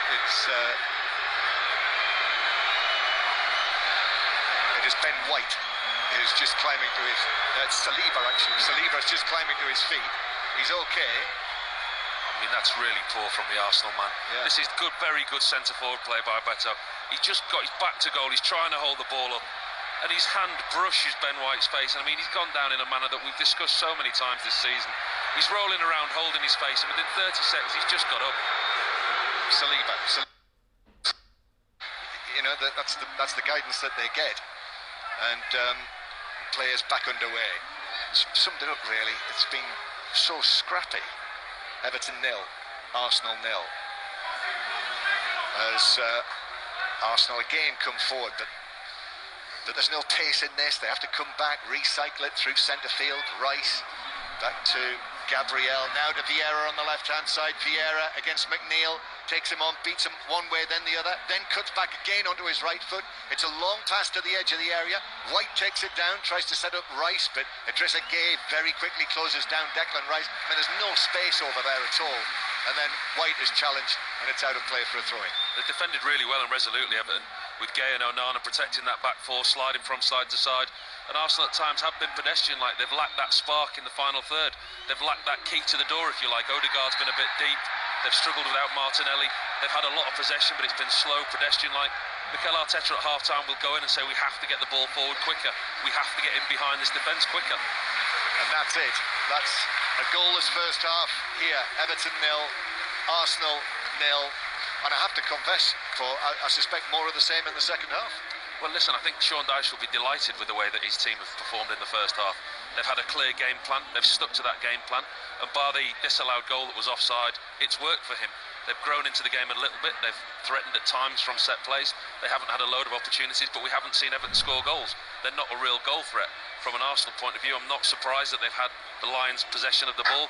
They've had basically the whole possession the first half, but they just haven't had that creativity. They haven't been able to unlock the door, and it's been possession, controlled possession, in front of a very deep line Everton defence who were quite comfortable with Arsenal having possession in front of them. And David Raya, who's come in to make his Arsenal debut, the much heralded great goalkeeper with his feet, well, that's just about all he's had to do, use his feet. He hasn't had to make a save. But I think we've seen them use him a lot more. Whether, you know, in a similar situation I talked to you before the game about Onana going into Manchester United. Manchester United, I've watched them, they now pass the ball square and backwards because the goalkeeper's able to do that.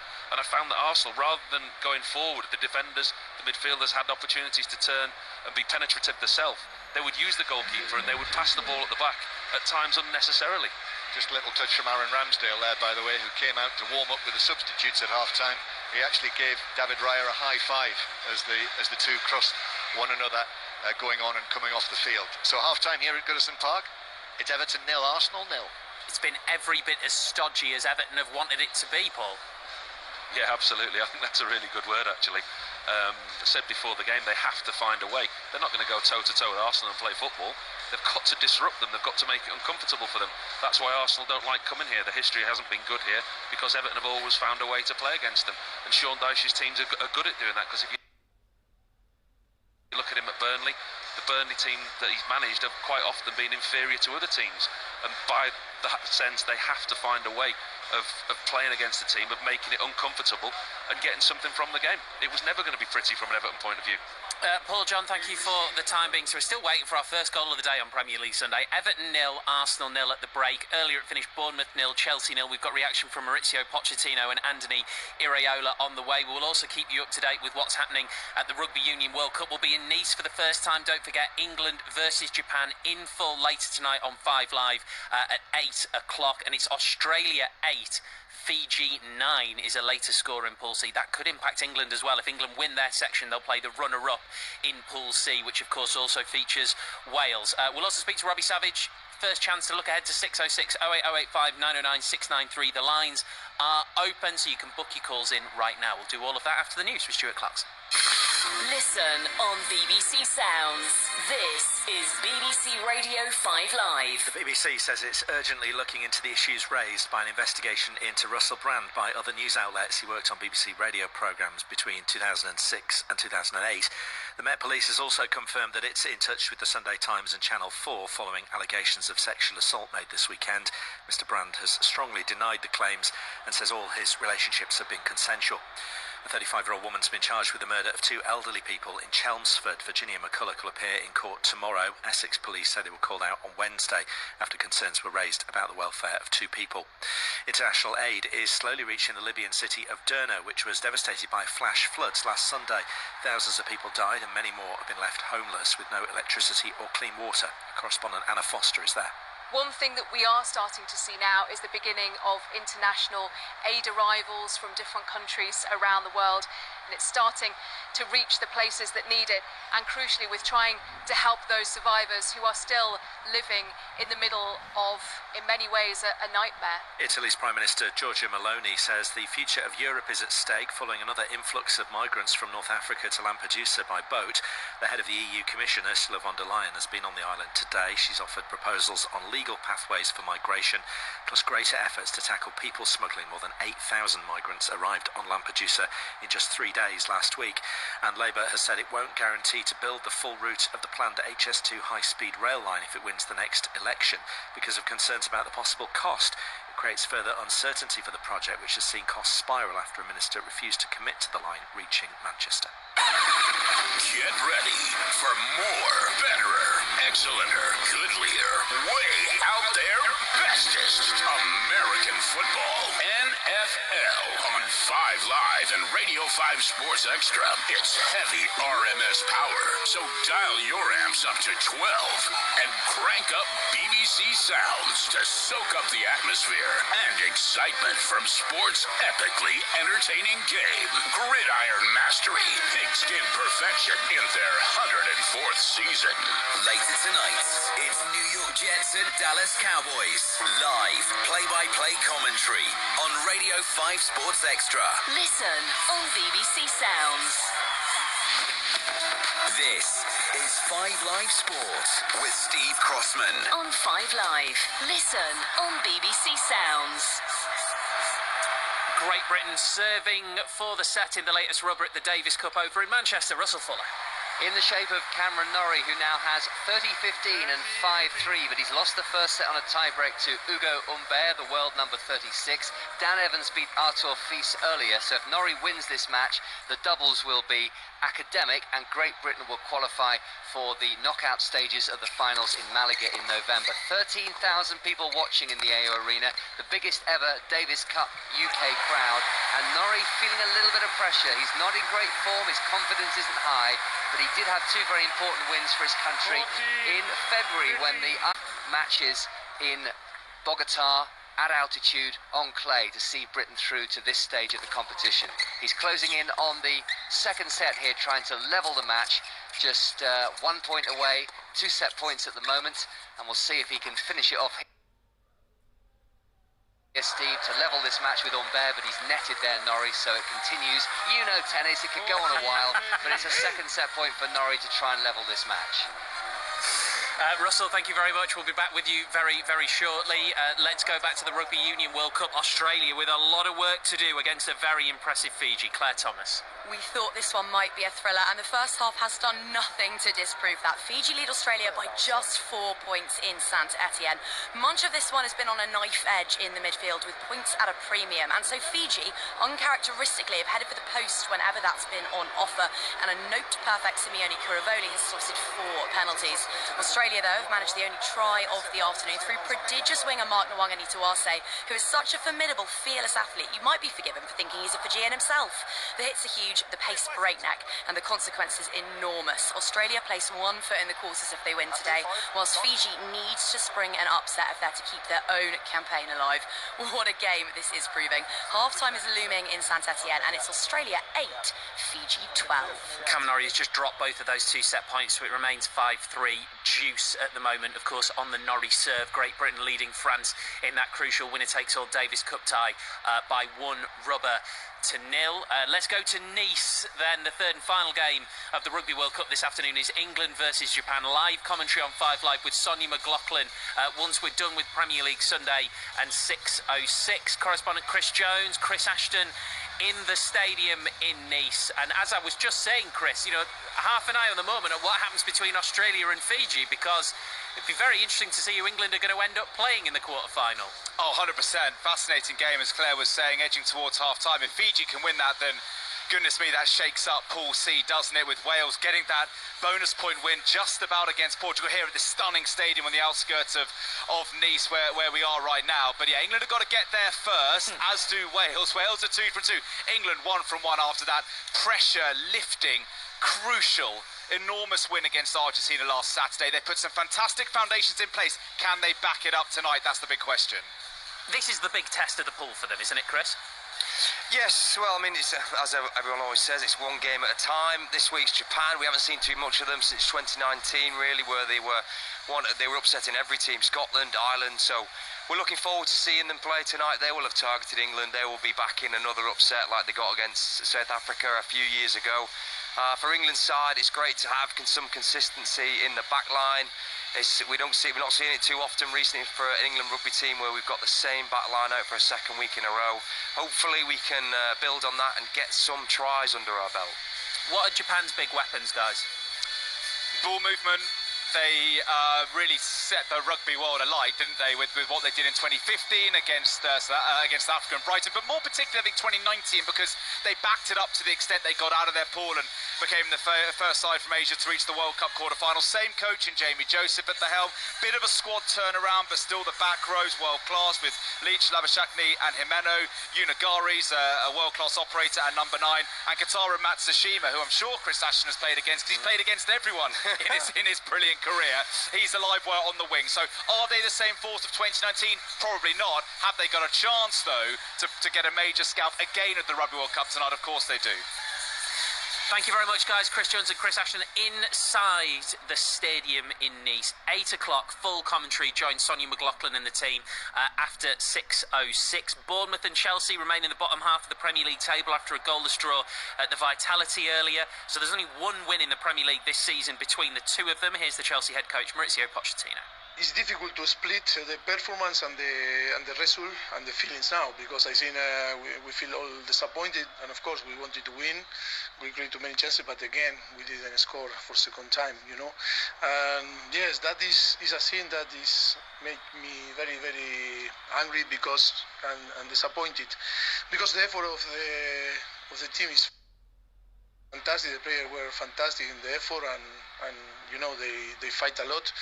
But we need sometimes this luck, or sometimes this be more clinical in front of the goal. It's only we need this because all the metrics are good.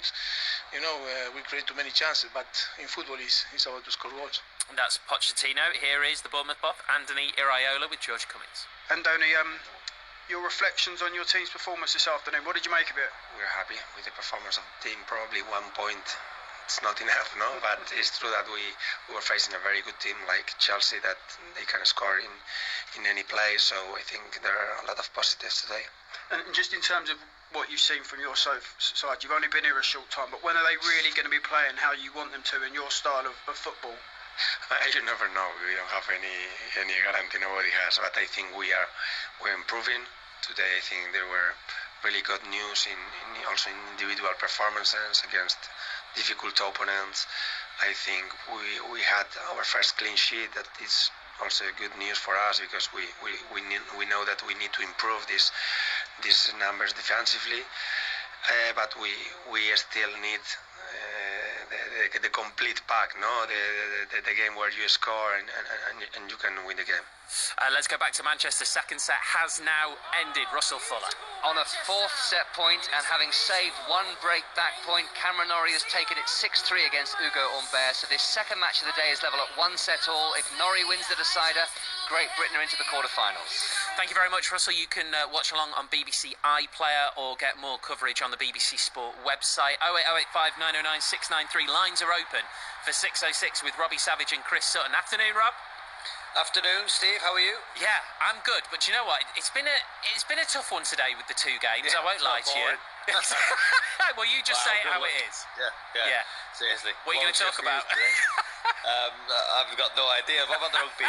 It's a short show because of the rugby tonight. But listen, obviously a lot of debate about that goal ruled out for Arsenal. Correct decision. No, there was no intent from Bettel to play the ball deliberately. So I think it's the correct decision.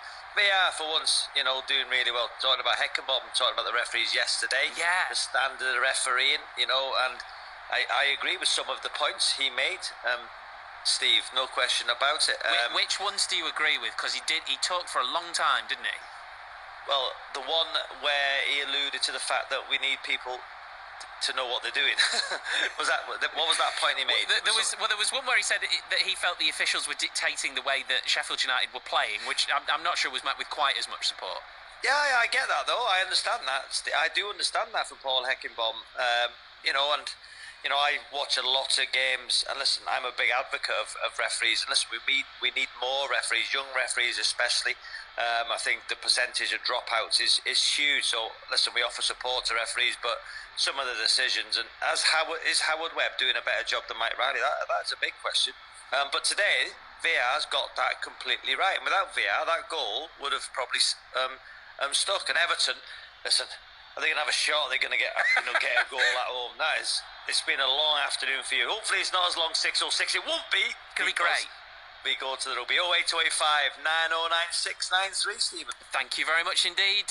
Robbie and Chris Sutton with you. Once we're done at Goodison, teams on their way out now for the second half. A couple of other sports lines for you. Ferrari's Carlos Sainz has won the Singapore Grand Prix to end Max Verstappen and Red Bull's winning run. It's the first time any non-Red Bull driver has won a race this season. New Zealand's Ryan Fox has won golf's PGA Championship at Wentworth. Harry Brook has been included in England's squad for the Cricket World Cup. Jason Roy misses out. And Oldham Athletic have sacked their manager David Unsworth. Of course, a former Goodison favourite, and that's where we're going right now for second half commentary of Everton against Arsenal with Paul Robinson and correspondent John Murray. Yes, thanks, Steve. Just to explain what Robbie and Steve were talking about there, television have looked at this at half-time, and when Nketiah was deemed to be offside in his part in the build-up to the goal that was disallowed, the issue was whether it had actually bounced forward off Beto. Gabriel miscontrolled it. It hit Beto. The ball bounced forward. But as Robbie was saying, the feeling was, Paul Robinson, that he actually didn't have the ball under control, Beto. So it was a deflection forward. So it was the right decision. And unintentional from the Everton player. And I mean, that's what the lads are quite rightly saying then. If we didn't have VAR, that goal would have stood. And this is one of the incidents where VAR has come to the fore and it's proved its worth. So Everton 0, Arsenal 0, as the Everton players are applauded, a smattering of applause as they appear in dribs and drabs from down out of our side, in between out from the tunnel down there, the famous tunnel at Goodison Park. The dugouts, of course, that used to be here were the first dugouts in English football, which was Friday's fact of the day, incidentally, on Drive. Every Friday afternoon. It was Claire McDonnell this week. We had a technical nightmare, but it was a very good question. And the answer was that Goodison Park was the first ground in England to have dugouts. So there we are. Next thrilling instalment this Friday. So Everton 0, Arsenal 0. Everton, as they started, with Pickford, Young, Tarkowski, Branthwaite and Mikolenko, Gay and Onana, McNeil, Doucouré, Danjuma and Beto. And Arsenal having made the change in the first half, the enforced change, Martinelli having to go off and Trossard coming on. I'll run through their team in full, but here is Saka after Everton kicked off the second half. Arsenal are very quickly in possession. Everyone, I think, inside Goodison's Park expecting more of the same. But the cross from the left-hand side from the arriving Zinchenko is headed away at the near post, and Arsenal have got it again on the halfway line. So Raya, David Raya in goal. That's the big talking point. That'll be something to discuss on 6:06. Ramsdale being replaced by David Raya for this game. Back four, White, Saliba, Gabriel and Zinchenko. Then midfield of Rice, Odegaard and Vieira, and Saka and Nketiah and substitute Trossard. Arsenal coming forward. Ball played from the left. And then the arriving Saka couldn't deliver it back across the box to a teammate. It was blocked. But Arsenal now, oh, lovely touch, Odegaard, left foot shot, Pickford makes the save. Diving to his right, Vieira with a follow-up, brought it down, but volleyed it high into the park stand. But there we are. Jordan Pickford becomes the first goalkeeper in the match to make a proper save. And a fine save as well. Odegaard finds himself in a really good position there. And from Arsenal's point of view, he should do better. He hits the target and forces a really good save from Jordan Pickford. And what Jordan Pickford does well, he puts the ball into an area. Odegaard receives the ball on his right foot, 12 yards out at an angle. Hits it hard with his left foot. It's too hard for Pickford to catch. But what he does while he dives, he pushes it into an area that doesn't cause him a problem. A really good start to this second half from Arsenal. They've obviously come out the dressing room with intent. Mikel Arteta's told them that they need to be quicker, they need to move the ball quicker, get at Everton quicker than they did in the first half, and they've certainly done that. As Beto brings the ball forward, gets it down, actually played it past Gabriel, then ran into him, so was blocked by the Arsenal defender, and it's a free kick, and I think that will be it. The attendance, 39,217, and it is a yellow card for Gabriel, who tried to make himself look as innocent as possible, backing away, put his arms up in front of his chest, but did step into the path of Beto, who clattered into him. He wasn't very subtle there, Gabriel, was he? I think he realised that Beto had got the better of him, ran round him and just sidestepped into him in a similar way we've been seeing in the Rugby World Cup. It was, yeah. He wouldn't be out of place, Beto, in one of those Rugby Union World Cup squads. Quite a tight match going on, by the way, Australia and Fiji. That's on Sports Extra. Free kick though, Ashley Young to play it in to the Arsenal penalty area, only half cleared away, only half headed away. It comes out to Doucouré on the left hand side, and then Danjuma back into the centre circle. It is Australia 8, Fiji 12. That's the latest score. Ball over the top for Doucouré, but Ben White, again, I'm not sure there's a great deal in that, was challenged on the edge of the penalty area, went down rather easily under Onana's challenge. The two of them just came together, given as a free kick. The referee set a precedence. He seems to be giving a lot of free kicks, as you can hear by the Goodison Park faithful in the background. Not everybody's in agreement with the referee at the moment, and that's not particularly helping the spectacle, is it? No, it's scrappy at times, and with the stop-startness of the free kicks. But listen, there's one manager down there that won't be disappointed in that. It's Sean Dyche. You know, if they can disrupt this Arsenal team, if they can, you know, they can disrupt a rhythm, they can do something different, get set plays, put them into the box. Yep, that's clearly the thinking. And remember, they won it this game last season, Sean Dyche's first match, with a header from James Tarkowski, 1-0. Here's Saka on the right-hand side, though, receives it, gets the ball down, but two men there on him, little ball into the area to Odegaard. Odegaard, though, well challenged. Excellent from Branthwaite, followed him, went in, put the challenge in. Odegaard back in possession, though. Now it's Ben White. White with a little ball in. Saka trying to turn his man on the edge of the box. Mikalenko, who did well. Still Arsenal probe again. This is a little zippier from Arsenal. Odegaard, Zinchenko hits the shot. That's blocked inside the penalty area. Zinchenko's onto this, but Beto gets there first on the edge of the area. And Everton trying to play it out from the back. Very cool from Beto. Applause for him. Dominic Calvert-Lewin is on the bench, just to let you know if you didn't hear that earlier. And eventually it's out for a throw-in, and it remains 0-0 on 5 Live and the World Service in the 5th minute of the second half. The grey skies, but quite mild, not as cool as it was at St James's Park last night, as Everton hit a long pass forward. Saliba gets there first, plays it back to David Raya, who with Doucouré bearing down on him, just passes it away to his left, and Arsenal do bring it out from the back, where it's deflected out of play for an Arsenal throw. Paul Robinson. Yeah, they play out very comfortably, David Raya there. You can see that the players do trust him, but it encourages them to use him a lot more often. He takes a very, very high line out of his goal. I mean, Arsenal got comfortable possession now inside their own half. and he's almost just behind the back two of Saliba and Gabriel. Mikel Arteta steps forward to the edge of his coaching area. Down there, Mikel Arteta.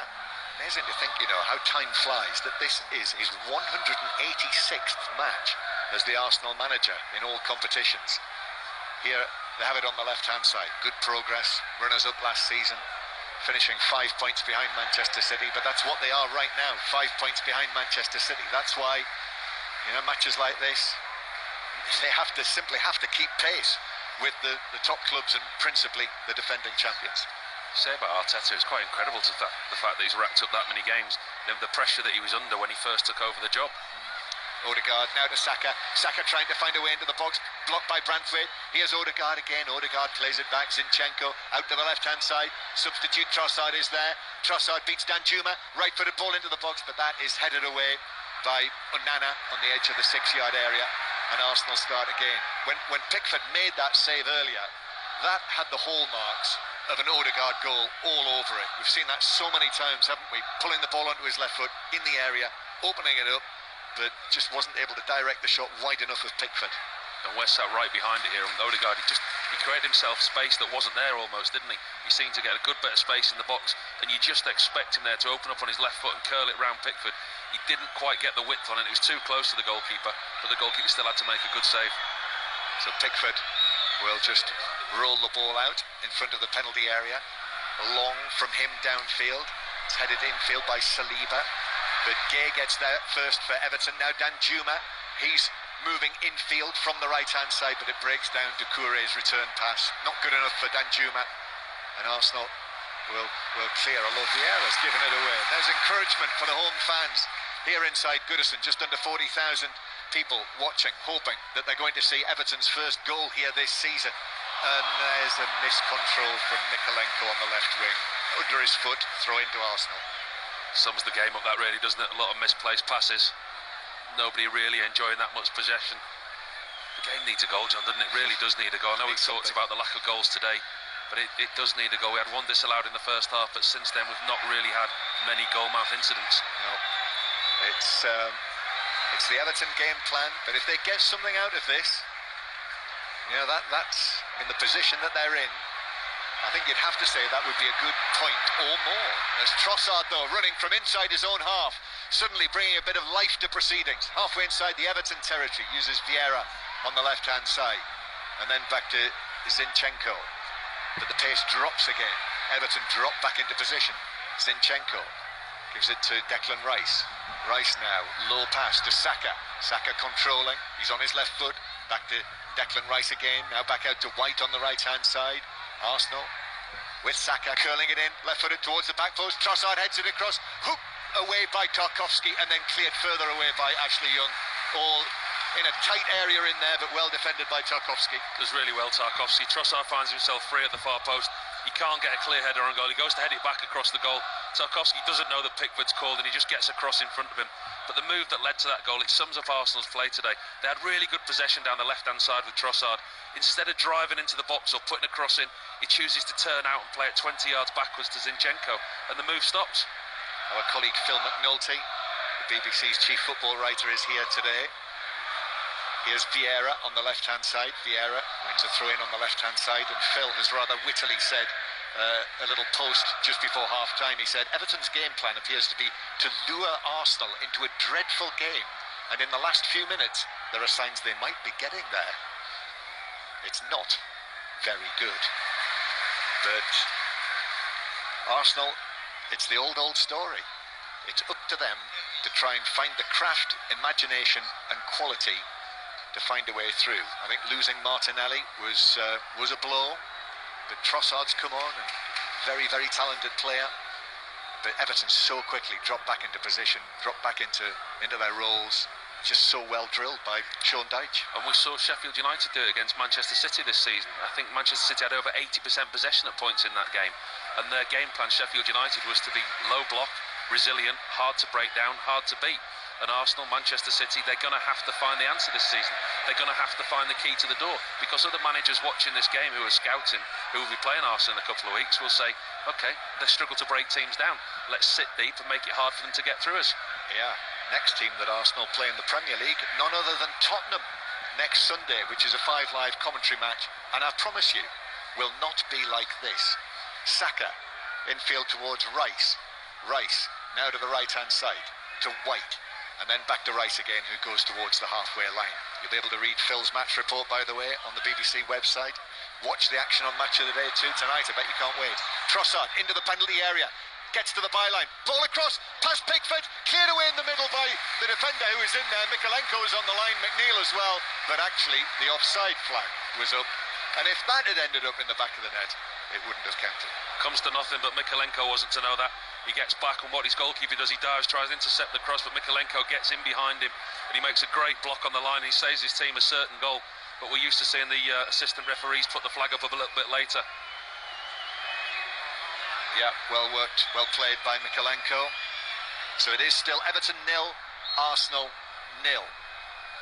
So goal kick that Pickford will take. Jordan Pickford on his left foot.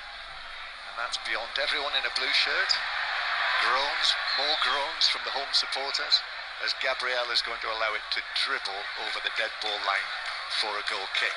So Raya will take this for Arsenal.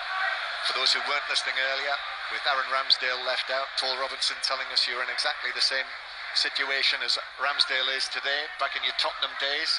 We'll see this Arsenal attack to see what happens here before we come back to that. But White goes back into his own half and then receives it back from Saliba, and now Saka has got Everton men either side of him.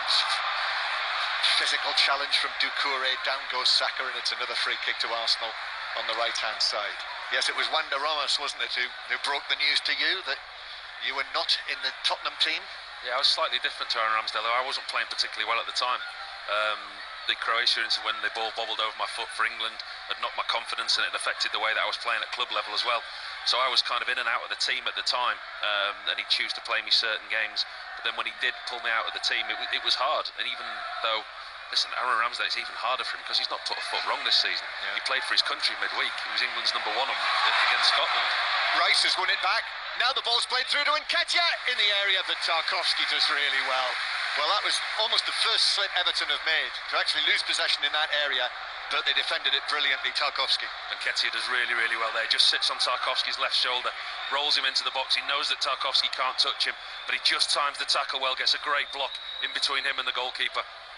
So it's a corner for Arsenal from the right-hand side, and Saka waiting to take this. So again, it's the usual routine that we saw in the first half. Arsenal with 3, 4, 5 players, 6 players grouped together on the far side of the penalty area, and Saka raises his right arm. Saka then with the delivery from the corner, but that's headed up and away by Branthwaite. Comes out, fired back in by Zinchenko. Took a deflection off an Everton shirt, says referee Hooper.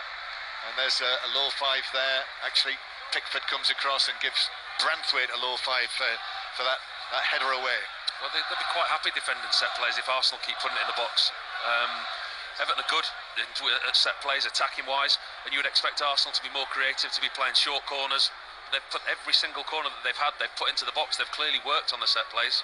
Everton have got all of their men in possession inside the box. Corner's taken short this time by Saka to Trossard. Saka makes a run, but Trossard plays it back to Zinchenko. Left foot shot deflected up and over and wide, and Arsenal are saying that that's struck an arm. Now it's round about the edge of the penalty area. Was it in the box? And the referee now is consulting VAR. Well, Arsenal are the Arsenal players are making it look as though they feel that they've got a very good case for a penalty for handball. But the question is, it struck Tarkowski, Paul, and actually I think it might have been outside of the penalty area. Yeah, the ball's rolled across to Zinchenko, hits it first time, hits it with some real force and venom, like we've seen him doing previously. Tarkowski throws himself at the ball, but is in real close vicinity. It does seem to strike the underside of his arm, but I think at first glance at the picture, he does look to be outside the box. Outside the box, as close to the line, but also the arm was not fully outstretched. I think it was close enough to the body for, had it been in the penalty area, for it not to be given as a handball. So play continues. Everton 0, Arsenal 0. Arsenal corner as a result of that deflection wide from Tarkowski. Back to Zinchenko. He hits the shot. Tarkowski blocks that with his head, heads it away.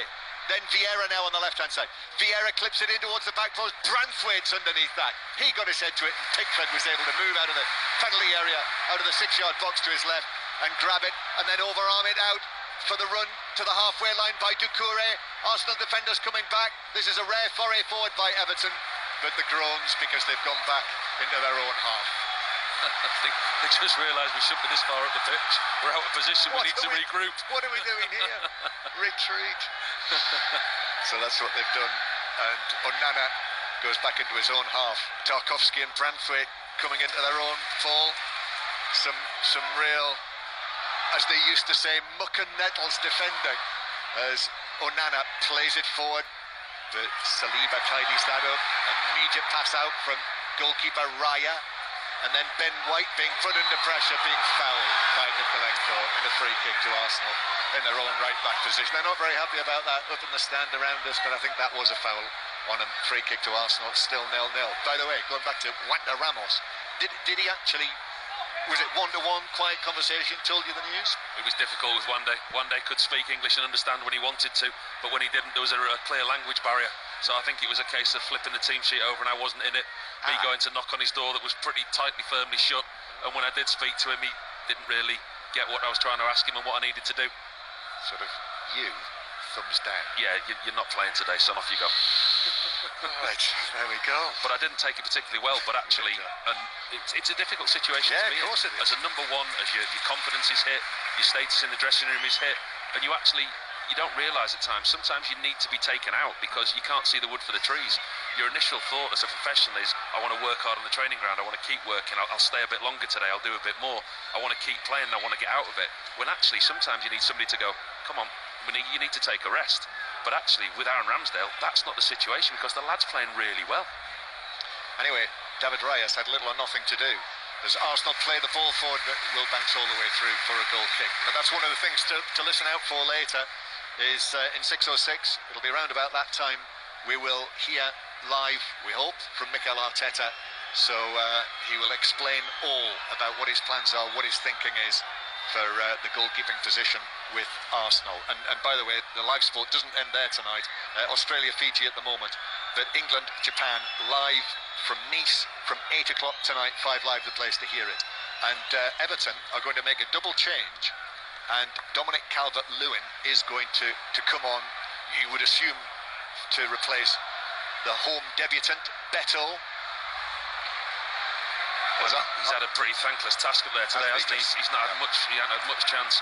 Most of his job today has been chasing lost causes and trying to close down. Yeah, and Beto actually helps his team to win a free kick, playing the ball back to Idrissa Gueye, who was fouled from behind, and Everton have a free kick forward of the centre circle. So Gabriel Jesus is going to come on for Arsenal. So you would think that actually they're both going to change their centre forwards. With Eddie Nketiah, who's been quietish, I have to say. But Everton have defended so well against Arsenal in general, and Nketiah in particular. He's the unfortunate man, of course, who was called offside when Arsenal got the ball in the net in the first half. Still 0-0. 5 Live in the World Service from the BBC. So this free kick to Everton then. 5 or 6 yards forward of the centre circle. Ashley Young waiting to take it, although McNeil might do so. Young, though, it is. Young playing it forward into the box towards the penalty spot. It's headed out by Arsenal, headed back in by Mikalenko for Everton, and then cleared away by Saka near the edge of his own penalty area. Controlled by Mikalenko. The referee stopped play because there's another player down. Another Arsenal player down is Gabriel with another knock to the head, and therefore the referee has to stop play. It's quite inconspicuous one, really. He has taken a knock to the head, but it was Tarkowski who went up for a header and he got tripped by another Arsenal player, and as he falls he drags his boots over Gabriel's head. You can see the connection. Yeah, that's right, yeah. So, yeah, and the referee saw it. We can see on the replay that the referee had a view of that, so had no option. So he's been looked at. In fact, I don't think the medical people are going to come on. That's deemed not necessary, and whether we're going to see these changes now, it's not entirely clear. Anthony Taylor has got the electronic board there. All of the various players have come to the side of the pitch down here, and we are now going to see the changes. Well, that's one thing that really interests me of recent weeks. The players almost know it's like a time-out for a basketball team.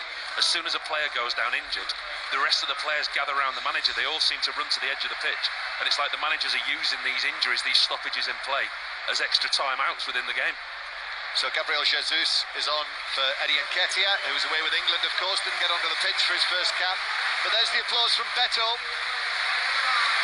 after his home debut, his third appearance for Everton. He's not been able to get on the score sheet today in the way that he did on his debut against Doncaster Rovers in the Carabao Cup, which was an important goal for Everton. But generally, Beto with Dominic Calvert-Lewin coming on with a face mask, incidentally. Calvert-Lewin immediately into the action as Pickford fires it forward to him. And now Doucouré to the left-hand side. Mikalenko challenged by Saka. Ball runs out of play, given as a throw-in to Everton. Beto, Paul? Is something that they haven't had, a direct replacement for Dominic Calvert-Lewin.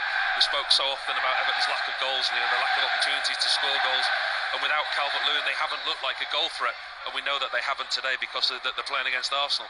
But with Beto, he gives them another option if Calvert-Lewin isn't fit, and if Sean can find a way that they can both play together in some games. Throw-in taken by Everton. Doucouré misses his kick on the edge of the area, but it bounces to Danjuma.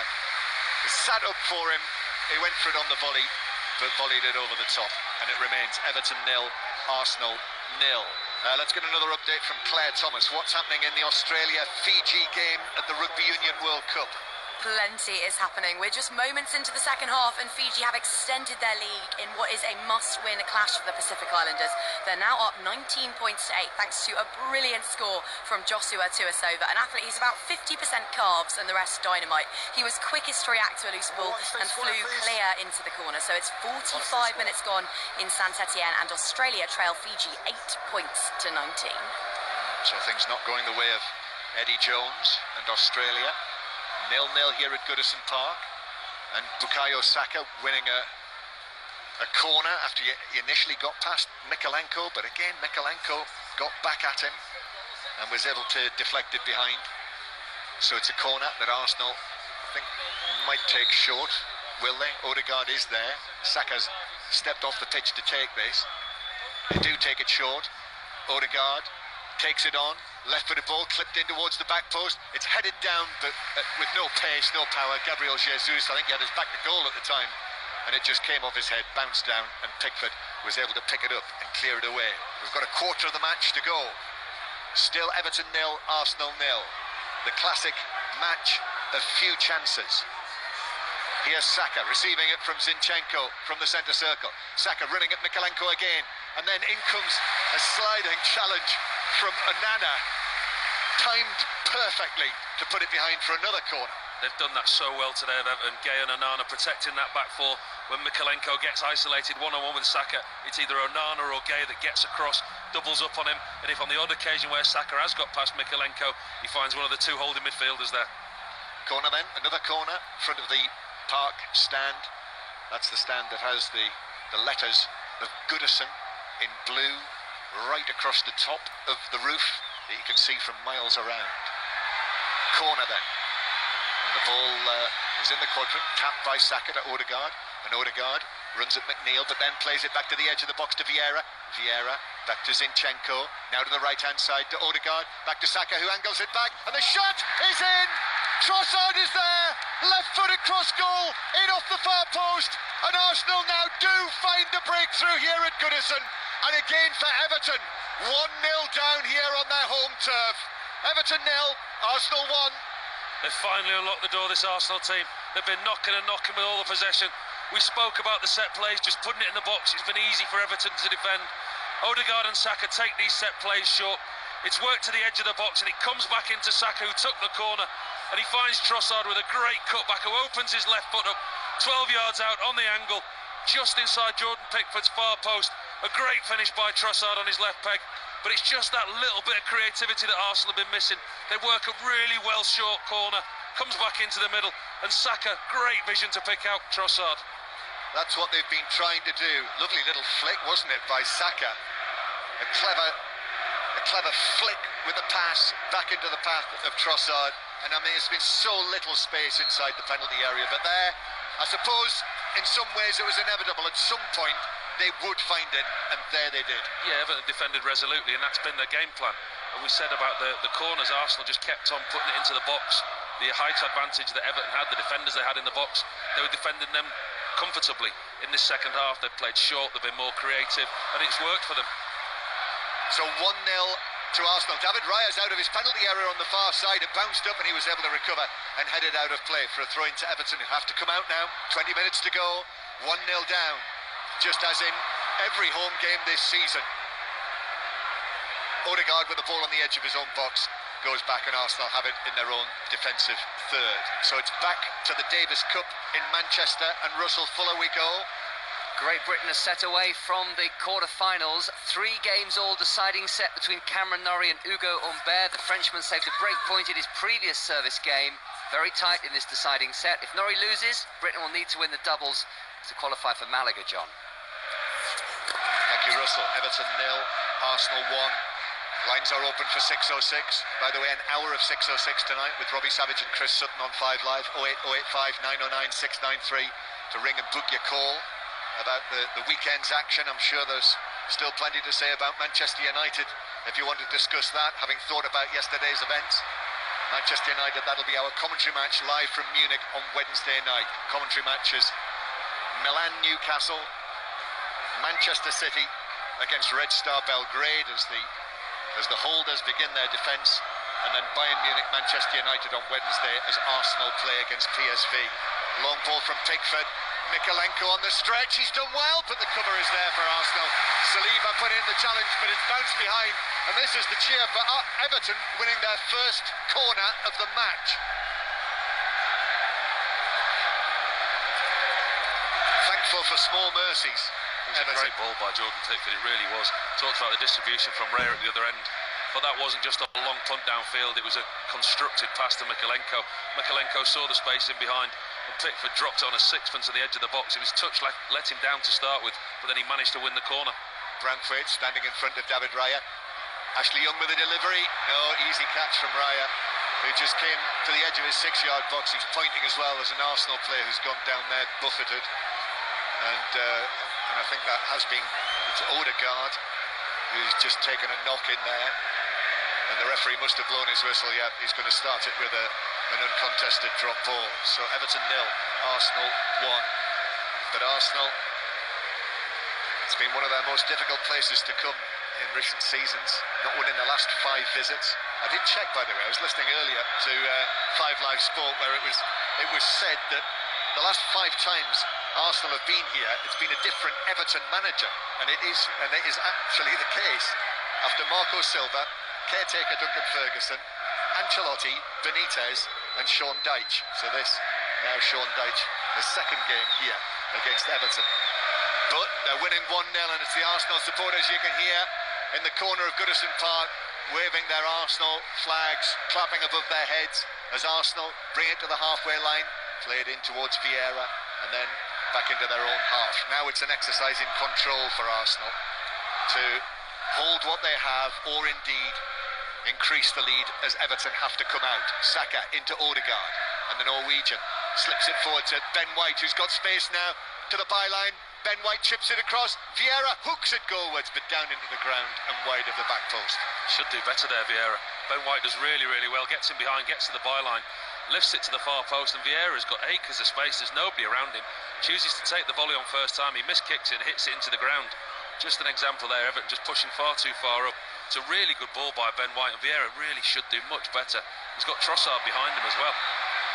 Arsenal win it back, Saka dispossessed Mikalenko. Odegaard now, blue shirts all around him, tried to prod it through to the penalty area, but it was blocked on the edge of the box by Idrissa Gueye. And now Everton play it forward, Dominic Calvert-Lewin. Everton need to get him into the game, but surrounded by Arsenal players on the halfway line, couldn't find a teammate, and Arsenal have it back. Well, this is where you look to the manager and you look at Everton and you say, go on then, what's your plan B? You've had plan A, you've tried to stay in the game, you've gone a goal down, there's 25 minutes of normal time left. How do you change this? How do you look more attacking? How do you threaten Arsenal? They haven't managed to do that in 2 previous home games that they've lost 1-0, but still, they seem to drop off deep. They're allowing Arsenal possession, and it looks like they're trying to stay in the game and nick it with a set play, get back in the game somehow. It's you look at this and you go, okay, how are you going to change from the style that you played? And they haven't done it yet at home. That's Paul Robinson, England goalkeeper. We're watching Everton 0, Arsenal 1, 5 live on the World Service. Dominic Calvert-Lewin, just his second appearance of the season, having made just 15 starts last season. You know, he's so important, pivotal, you could say, to Everton's hopes. They need him fit and scoring. But at the moment, Arsenal are just knocking the ball around him on the edge of their own penalty area. Zinchenko then pops it out to the left-hand side. Long pass through the middle. Gabriel Jesus chests that down. He's into the D. He's into the area. But he is well challenged by the recovering Mykolenko. Branthwaite was there as well. And it seemed that it was going to open up for Gabriel Jesus, but not so. And now Everton send a long pass forward. And actually, the game is threatening to open up into a proper contest. Danjuma with it in the full-back position. Back to the edge of the box. Idrissa Gueye controls but shoots wildly. And it actually hits the front of the top tier of the Gladys Street stand. But it's intent from Everton. They are going forward, they are pressing, which give the opportunity for Gabriel Jesus. It was one long ball. He just pulled off the shoulder of Branthwaite in between him and Mykolenko. Chests it down and you think he's in. But the player of the match for Everton, Mykolenko, gets back in. He manages to muscle Gabriel Jesus off the ball and win possession back for Everton. Does really well. Yeah, he's been a good choice, hasn't he, by Sean Dyche. Mykolenko against Saka, he's enjoyed the challenge. I think maybe it was on the back of the international break. You know, when he played against him for England, did okay, did well against him, knows the player, recently played against him. I suspect that was behind the thinking. 1-0 Arsenal lead. 6:06 on the way. You can get in touch on the text 85058. Hashtag BBC 606. Arsenal coming forward, they find Odegaard. Odegaard into the area, on his right foot, down goes Pickford to make the save. It comes out though to Vieira. He shoots and that is blocked by Mykolenko, who threw himself right into the path of the shot and deflected the ball wide and behind into the park stand. What a brilliant block by Mykolenko. One-on-one with Odegaard with Pickford. Pickford makes a decent save, but he pushes it into an area straight to Vieira. Got a clear shot on goal, but then all of a sudden Mykolenko throws his body across in front of the ball, stops a certain goal. But like you say, John, this is opening up a little bit now. Everton are having to push forward a little bit.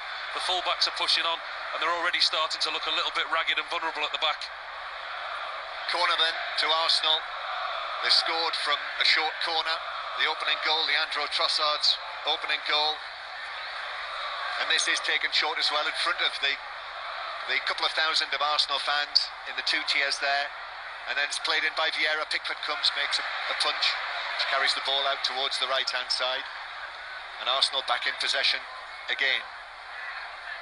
Rice back towards the halfway line. Sean Dyche in his white shirt, almost stepping onto the pitch there as he tries to give his team, his players, some more instructions and encouragement. Arsenal with it on the far side. Vieira, Gabriel's in there as well, and so is Ashley Young. And the ball is it's hammered into Gabriel, who's on the ground. Whether he'd been fouled, I think he had. Yes, it is. It's a free kick to Arsenal, 7 or 8 yards inside the Everton territory. So Arsenal, Gabriel Jesus, I thought he might have been in there, but Everton's defence stood up strong to him there. And again, Mykolenko in the last 2 Arsenal attacks yet again has caught the eye. Arsenal playing the ball back to the edge of the area. Arsenal going to make another couple of changes in a moment. Tomiyasu is going to come on, and Kai Havertz as well. So double change for Arsenal coming up. Long ball over the top for Trossard. Pickford's come a long way, chests it away in front of the Arsenal man, who did look as though he was offside. And there is the flag. So we'll see a couple of changes for Arsenal. I mean, a 1-0 win for Arsenal here. I think Mikel Arteta will be a very, very happy man. It's not been a happy hunting ground for them recently, has it? Especially in recent years. It's always been a difficult place for them to come. They found it hard to play against Everton here. But they've controlled the game today, in all honesty. Yes, they haven't been as clinical as he would have liked them to have been in the final third. But at this point now, for them, it's about game management. It's about seeing this game out. It's not about pushing on and trying to win it 2 or 3. A 1-0 win here is just as good as 2 or 3. You get the same amount of points for it. They can't afford to take chances. They can't afford to give Everton set plays. So Kai Havertz comes on for Vieira, so that's a straight swap. And Tomiyasu coming on for Zinchenko, who leaves the pitch on the far side. Zinchenko is just going to be applauded as he walks in front of the Arsenal fans over there, having started both of the matches for Ukraine that they played. And also James Garner coming on to replace Doucouré. So Ghana comes on for Everton. Not surprised Zinchenko, he was involved in that match last weekend, which was, to be there in the stadium, Ukraine playing in front of 40,000 Ukrainians, even though it was in Poland, was a really emotional occasion. And so he is off, Tomiyasu is on, and it is still 1-0 to Arsenal. Lines open for 606. To book your call, 08 085 909 693.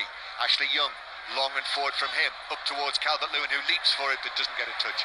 And it bounces through for David Raya. Just looking out, it looks like there might be a slight change in shape from Everton. They'll go a bit more direct. James Garner's gone out to the right. Dwight McNeil's come over to this side on the left. And Danjuma's now actually alongside Calvert-Lewin. Yep, so Everton, Sean Dyche chasing the game. Arsenal, though, in possession. 10 minutes to go, less than 10 minutes to go. Rice over to the left-hand side. And then Trossard. Last we heard, Fiji were winning against Australia. As Rice clears it away again, another Arsenal attack doesn't come to anything. Trossard now to Saka. Saka weaving his way between two Everton men. Little nudge on him, but the pass in any case was overhead. And Branthwaite back to Mikalenko to clear. Branthwaite's got to be careful, but he's fouled by Jesus, and it's a free kick to Everton. Australia 8, Fiji 19 is the latest score. That is on Sports Extra. And Zinchenko just arrives over here in the dugouts and gets a little pat on the back from Mikel Arteta. It's quiet, isn't it, John? There's a few Everton fans making the way for the exit, apart from the Arsenal fans over there in the corner.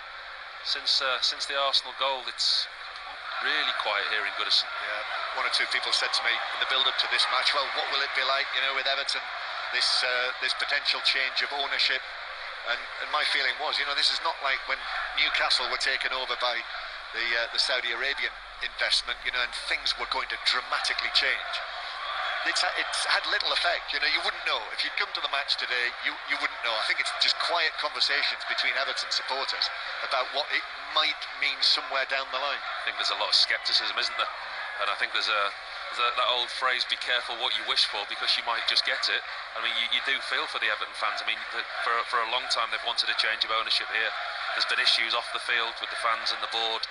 And then when the potential of a takeover does come, it's not the ideal solution what they were looking for. I mean, we heard the Everton fans before the game. There was nobody really upbeat and positive about the potential news. Yeah, Farhad Moshiri's not been here to Goodison Park to watch a match for nearly 2 years. Arsenal leading 1-0, but conceding a free kick. James Garner fouled, so a free kick to Everton. Well, it's a set-piece situation, so Branthwaite is going to be sent forward, Tarkowski as well. I mean, it's inside the Everton half, so it's a Jordan Pickford launch, that's what they're going to do. But this is what they've been clinging their hopes to, really. Opportunities like this. Pickford points downfield. Pickford then raises both arms to the skies. Left-footed from the Everton goalkeeper. Long into the area. It is headed forward by Tarkowski. The ball bouncing down inside the penalty area. But a stretch and a clearance from the goal scorer, Trossard. And then Mikalenko has to win the header against Gabriel Jesus. Ashley Young is able to get to it first. He was caught late there. But Everton continue the attack. But the ball in from the right from Garner is deflected through to David Raya. Yeah, the referee played an advantage there because Ashley Young was caught. But the advantage to Everton would be to give him a free kick halfway inside the Arsenal half, so they could load the box up and put the set play into the box. That would have been the advantage. They don't want the ball in possession down the right wing with the opportunity to try and play. They want opportunities to put the crosses into the box and try and get goals. So Arsenal start again from the back with 6 minutes to play. 1-0 their lead through Trossard's second goal of the season, scored that late equaliser against Manchester City in the Community Shield. This one is first in the Premier League, having come on as a substitute for Martinelli in the first half. We'll have to hear as well how Martinelli is ahead of the Champions League on Wednesday night for Arsenal. Ball played forward towards Rice, who then goes back into the full-back position. I know Newcastle United are off tomorrow to Milan. Likewise, our commentary team, Ian Dennis and Pat Nevin. After Milan were beaten 5-1 by Inter last night. What a build-up that was to the Champions League for them. Odegaard giving it to Saka, now infield to White. and then square across the pitch. And Havertz into the action for the first time in his black boots, gets it back, crosses it right across the face of goal, stays in play. No, it didn't. It drifted behind before it curled back in. Goal kick to Everton into the last 5 minutes. Time very quickly running out for Sean Dyche's team. It is, and they'll be looking to play the ball longer now. We've seen Calvert-Lewin up there, Danjuma alongside him, and they've got a goal kick now, and we're seeing something that we don't see very often in football matches. The goalkeeper's going to put it down on the 6-yard line and kick it down the field as far as he can. Yeah, used to be a common sight, didn't it, when you and I were growing up? At different times. That's what we were told to do as goalkeepers. Yeah, exactly. Some of the stuff they do nowadays, I'm sure I'd have got subbed by a manager if I attempted some of them. Calvert-Lewin heads on that Pickford goal kick, halfway inside the Arsenal half, but Arsenal deal with it. Gabriel Jesus is claiming that he was fouled on the far side by Tarkowski, but referee Hooper's having none of that. And then Pickford goes for another launch downfield. Calvert-Lewin challenging against Gabriel. It bounces down for Arsenal. Trossard to Rice on the edge of his own D, who actually just lifts it away back to Everton. And now with Garner, and he loses out, and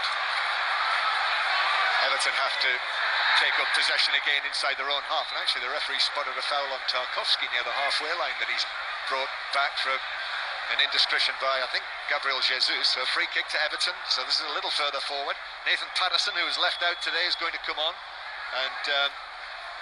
and also Yusuf Chermiti, the young Portuguese forward, is going to be sent on by Sean Dyche for the final minutes of this game. Just over 4 minutes to play, and actually the changes will be made now. So Ashley Young is off and Patterson comes on for him, the Scotland international. And the other change, Chermiti, just waiting to see what Anthony Taylor's going to do. And it is Dwight McNeil who is off after his first start of the season, and he will leave the pitch on the far side. So Chermiti comes on. Yusuf Chermiti, just his third appearance for Everton, the 19-year-old. It'd be quite a story as he's cheered onto the field if he's able to get the first goal of the season for Everton here at their home ground. Seems to have a real presence as well, doesn't he? Said about Beto having a presence, and we can see what Everton are doing now. Jordan Pickford, the goalkeeper. This free kick's inside the Arsenal half. The goalkeeper's on it, and everybody bar Mikalenko is in the box. Free kick then from Pickford. Raya comes a long way, and in amongst a crowd of players.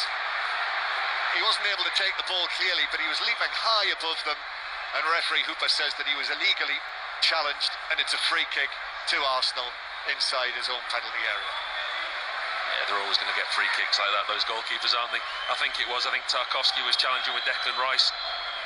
Raya goes up, and I think it's a mixture of Tarkowski and Declan Rice that actually catch him. It's Tarkowski that's just leaned into Rice and pushed him into Raya. I think that was more of a foul than there was on Mark Flecken of Brentford yesterday, when Callum Wilson put the ball in the net. But Everton 0, Arsenal 1, and the way this is shaping up, David Raya coming in for his debut is just a few minutes away from a clean sheet on his Arsenal debut, having been selected ahead of Aaron Ramsdale. That's certainly a talking point for 606 on 08 085 909 693. Ball played forward for Arsenal. Gabriel Jesus tangling with Branthwaite and couldn't get a clean ball across. Pickford came forward. Pickford launches another one high downfield, won by the head of Calvert-Lewin, but David Raya is quickly out and able to scoop that up easily before Chermiti got there. I don't think Dominic Calvert-Lewin's going to thank Pickford for all these long high balls at the end of the game, is he? Having wearing a face mask. This is his first game back. He's got a tough task up there as Dominic Calvert-Lewin. They really are going long and direct now. And really, when you look at it, Paul, I mean, Everton have not forced him to make a save in the match. And when you've not scored in nearly 3 home matches, there's 4 minutes going to be added on at the end of this match. You know, I know it's Arsenal today. It's one of the best teams in the Premier League, but Everton simply have to be more creative here on their home ground. Like we said before, John, I said, you know, if they lose twice in a season against Arsenal, it's no disgrace. They've shown a lot of quality today. Ball's been given away though by Arsenal. Patterson to Calvert-Lewin. Calvert-Lewin stabs it across, but couldn't find Chermiti, and the ball just runs away behind for a goal kick. It was tough for Calvert-Lewin. Quick footwork from him, but Everton not able to seize the moment. For yet another example of their bluntness in the final third. We were saying about the playing against Arsenal twice. It's the home games against Wolves and Fulham. It's not a one-off, the statistic about them not scoring or creating chances. They haven't done it in 2 previous home games against so-called lesser teams. You would expect them to at least get chances and probably get points from the game. That's an interesting one. Anthony Taylor, the gasps of horror are for the fact that 4 minutes have been shown. Only 4 minutes. Sean Dyche stood with his palms apart. Anthony Taylor down there actually showed a notebook to him, which I presume has got all of the times added on, which I'm quite surprised by. Well, it shows you in a short space of time of where we've come to. I mean, this time last season, 4 was quite a lengthy time added on. Now, 10. Chermiti almost manages to nip the ball off Gabriel on the edge of the Arsenal box, and then it's challenged for on the far side by James Garner. And Sean Dyche is continuing to talk away to Anthony Taylor, who gets the notebook out again and says, here, Sean, look, have a look, here we go. He's like, look, Aston Villa had 12 yesterday, Tottenham had 11, I've only got 4, and he's still going at him. Yeah, still talking away. Anthony Taylor chatting back to him. Anthony Taylor, who was refereeing the Germany-France friendly in midweek, and Rudy Voller was in charge. Ball's out of play on the far side in amongst the Everton supporters. I noticed 1 or 2 gaps appearing. Some of them obviously trying to beat the traffic, trying to get away, but maybe thinking yet again, Everton aren't going to give us a goal here. As Tarkowski goes down after a collision down in the right back position, and then the ball bounces out of play. Kai Havertz was there as well. It's all in front of the Arsenal fans, and Gabriel Jesus having stayed down. I think it's been given as a free kick for perhaps Tarkowski's initial challenge on Gabriel Jesus. But this is into added time. The Arsenal fans celebrating. They've not come here and seen their team win for 6 years, and they're closing in on it. The second half goal from Leandro Trossard. So free kick for Arsenal in the Everton defensive third. Odegaard just taps it short. Gabriel Jesus takes it towards the corner flag. Not sure. Yes, he did. He kept it in. There are so many bodies in there in the right back position, and eventually Everton played up towards Calvert-Lewin. He's not got a teammate within 30 yards of him. Calvert-Lewin controls it.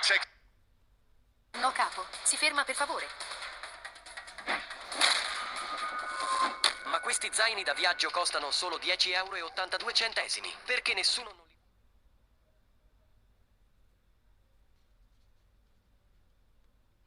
Everton side, they found it difficult to break them down, but they're looking like that they've got the job done, and it's a sign of a good team when you win games and you don't play particularly well. Arsenal again in possession. Saka wins the throw-in from Mikalenko's challenge. So Everton will stay in the relegation zone. Burnley play tomorrow night at Nottingham Forest, by the way. There's news of that on 5 Live tomorrow night during the Monday night club, 7 o'clock, 5 Live Sport. Throw-in taken by White for Arsenal towards the dead ball line. Gabriel Jesus says that should be a corner. The officials aren't sure. It was a challenge at close quarters, and they say yes, corner. So a corner for Arsenal from the right-hand side. Going to be taken short. Latest, by the way, Australia 8, Fiji 22. Fiji have increased their lead in the Rugby Union World Cup match that you can hear on Sports Extra. Arsenal take the short corner and almost inevitably win another one with 2 Everton players in there as well. Eventually a steward actually picks the ball up and throws it to Arsenal. I make it, we've had 4 minutes of added time. I think this is going to be it. It's a scrappy end to a scrappy game that Arsenal have won with that Trossard goal. Corner is taken. Jesus crosses it into the area, rather surprisingly. It's chested back to Pickford, but there it is. There's the final whistle.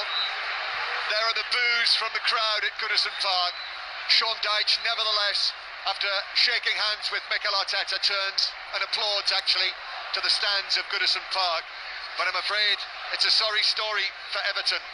They've lost all 3 at Goodison Park this season by 1 goal to 0. They're still looking for their first Premier League win of the season after 5 matches. And all 3 matches here have finished 1-0 to the opposition. 1-0 to the Arsenal, Paul Robinson. And thoroughly deserved. You know, Everton really didn't offer a lot today, and they haven't done at home all season. In fact, they haven't done anywhere this season. It's worrying for them, the lack of opportunities they're having in the final third. Arsenal dominated possession today in the first half. They could have gone in at half-time, one up with a goal that they had disallowed. The possession they had, it was all in front of Everton. They just lacked that cutting edge, that little bit of creativity, the key for the door, if you like. And when they did get that in the second half, with Saka and Trossard, when they combined, they managed through the game. The sign of a good team. They win a game when they're not playing particularly well, and that was today. They got the job done. It was going to be difficult. They haven't got a good record here, yet they've put in a decent performance without playing particularly well. They've got the goal, they've got the 1-0 win, and it's 3 points, whether you win 2, 3, 4-0, 1-0, still the same amount of points. 4 wins out of 5 for Arsenal this season.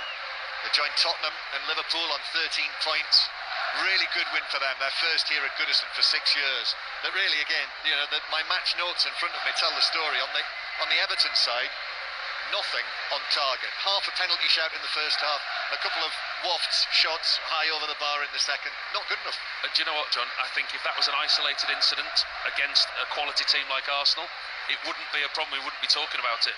But it's not. It's happening week in, week out, and it's becoming a real problem for Everton. They've got a decent game plan. They sit deep. They're hard to break down. And in the first half, we saw that. But they haven't got anything other than that. Paul Robinson, thank you very much for your company. So off Arsenal go to the Champions League in midweek, and Everton now, big games ahead, away to Brentford. That's a 5 Live commentary. Home to Luton and home to Bournemouth, the next 3 Premier League matches. And there you can hear the angry reaction from Everton fans to a final score of Everton 0, Arsenal 1. We'll come back to Everton in a second, Paul, but one of the big issues with Arsenal last season, we all know it, was depth. This afternoon, Martinelli has to go off, Trossard comes on, scores the winning goal. That's the difference for them. Yeah, I mean, you look at the squad, you look at the additions that they've made. We all talk about the money that Chelsea have spent. Arsenal have spent a good few as well. I mean, but you look at the bench that they had today, Trossard, Jesus, Jorginho, Reece Nelson, Kai Havertz. They have players, Tomiyasu came on. They've got players now, they've not just got an 11 or 12, they have got a squad depth. It's going to be tested. Look, the Champions League starts this week, and I'm sure the manager's going to field questions about the goalkeeping situation after the game, and he'll answer the same answer to all the questions. We've got a lot of games, it's a long season, I want 2 players for every position. You know, that's what he'll say. He won't give you an honest answer, but that's what they're getting now, Arsenal. They're getting 2 players for every position. There's just been a reminder in front of us of the issues that put these games, any games, into context as Mykolenko and Zinchenko, the 2 Ukrainian teammates, come together and hug each other in the centre of the pitch before heading down the touchline and into the tunnel. John, with Everton, at the minute, it's as simple as, if they don't keep a clean sheet, that's it. There'll be so many Everton players who'll wake up tomorrow having defended really, really bravely, covered in bruises from all manner of blocks, but they get nothing. Just a lack of creativity, and I don't know how much you can judge it on this match when there was a clear game plan here against a very dangerous Arsenal team. But you know, as I was suggesting there when I was running through the future fixtures, you know, I'm going to see them next Saturday tea time against Brentford. You know, are they going to be able to? Riaprono le scuole, Difensil ci vuole, sostiene le difese, pronti a nuove imprese. Difensil Immuno di Umana, dai più difesa alle sue difese.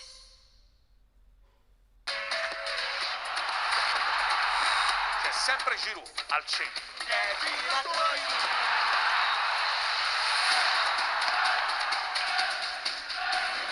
Inizia in campo, lo vedi ovunque.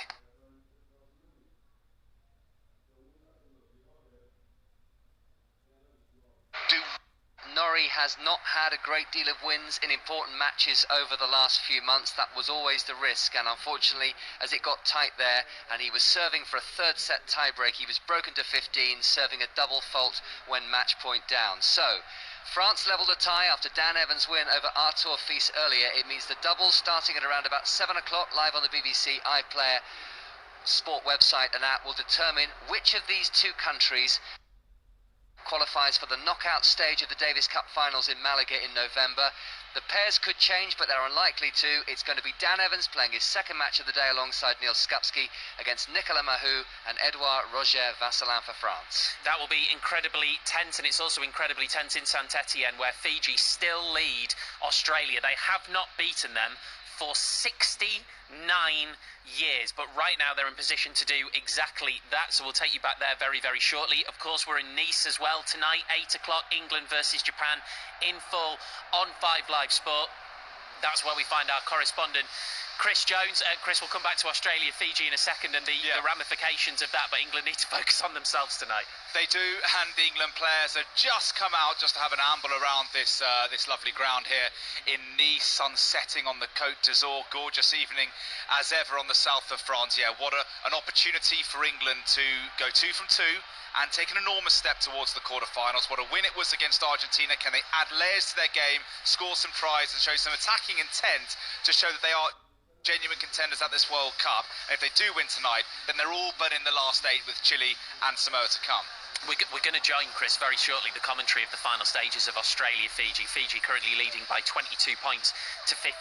If they go on and win that, it sets up a tantalising prospect of potentially, depending on what happens when they play Wales next week, of Australia going out at the pool phase. I mean, you've had some fascinating tete-a-tetes with Eddie Jones.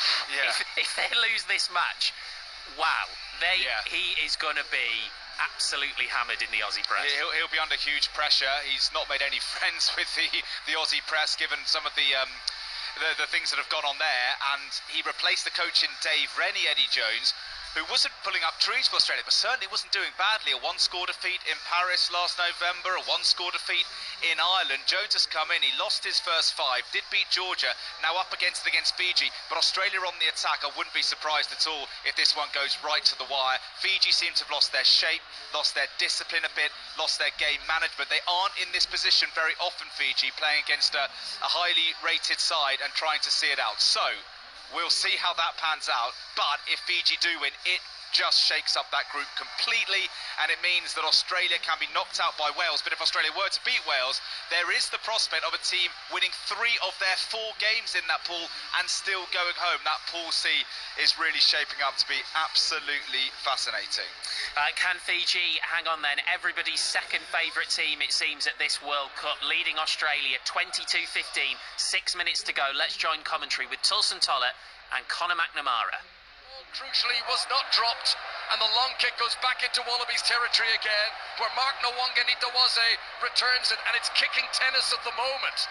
This time Tronasisi does find his touch. Donaldson gathers and takes the quick line out. It's absolutely frantic in Saint-Etienne, a game that has turned into an epic. Pataya's kick forward, great positioning by Rentrada. He returns the latest high booming kick, long and surging into the Wallabies 22. Donaldson will return it. No one's going for touch here. They're just kicking possession from one end of the field to the other. Here's the latest kick. Trotra Hassisi, long into the Wallabies 22. Caught by Korobete. He kicks from outside the 22, straight down the centre of the field again. This is like Wimbledon, Tulson. Well, they don't want to put the ball out, Fiji. They want to keep the ball in play. They want to keep the ball in play. It's got out eventually. What the Wallabies are hoping that Fiji would put the ball out and there'd be a line out. That's what they wanted the ball. But Fiji won't do that. It did go out of play, and it was a quickly taken line out by Mark Nwanga-Nitawase. Australia tried to run it from deep. They went across the field from left to right, but under this intense, energetic Fijian pressure, they found it difficult to get out. It was kicked for a line out to Fiji, 10 metres inside the Wallabies half. Fiji hoping to beat Australia at a Rugby World Cup for the very first time. Well, I'm not a fan of the kick tennis, but that was actually quite interesting because of the dynamics of the game, because there's 3.5 minutes left. There was a case of who blinked first. They were both at it. Ikaravere's throw, it's not the cleanest of his life, but it'll do the job. Fiji hold on to possession. Advantage in their favour for a knock-on means a scrum to Fiji just inside Australian territory. Eddie Jones will be putting what's left of his hair out here looking on. Australia need to get it down the other end, but now they are massively running out of time. 3 minutes of game time remain in Saint-Etienne. Australia need a converted try here to level this game up. And Wales must be watching this thinking how wonderful it's going to be 2 points each if it stays like this, because it's an absolute cracker of a game. We're inside the final 3 minutes, and I tell you, I've seen some very good games in the past, but this is up there, an absolute belter to keep you on the edge of your seats. The neutrals here. Listen Voices have joined us on BBC Radio 5 Live as the attention of the planet turns to events on the field in Saint-Etienne. Is this going to be one of the big stories of the opening 2 weekends of the Rugby World Cup in France? Australia, who led in the first half, have been overturned on the scoreboard by a very hungry Fijian team who ran Wales so close last week and now want to go that one step further. And with glory in their sights, they don't want this to slip away. Andrew Brace, the referee, is speaking with the front rows here as he tries to establish an orderly scrum amongst chaos here in the stadium. And you almost feel like the horses are coming over the hill, the wallabies are on the burst. Fiji are just trying to hold on. They've got just over 2 minutes to do it. They look like a team who's just trying to claw out the last couple of minutes and get there. If they get the ball, if they can take the ball to the middle and get downfield anywhere near the 22, surely they're going to go for the drop goal. But at the moment, they've got the scrum to contend with. They look like they've won the scrum. What's going to happen from here is they're told to use the ball. Fiji win the scrum. It's released out into the backs. Nathaya Levu. That's a brilliant burn.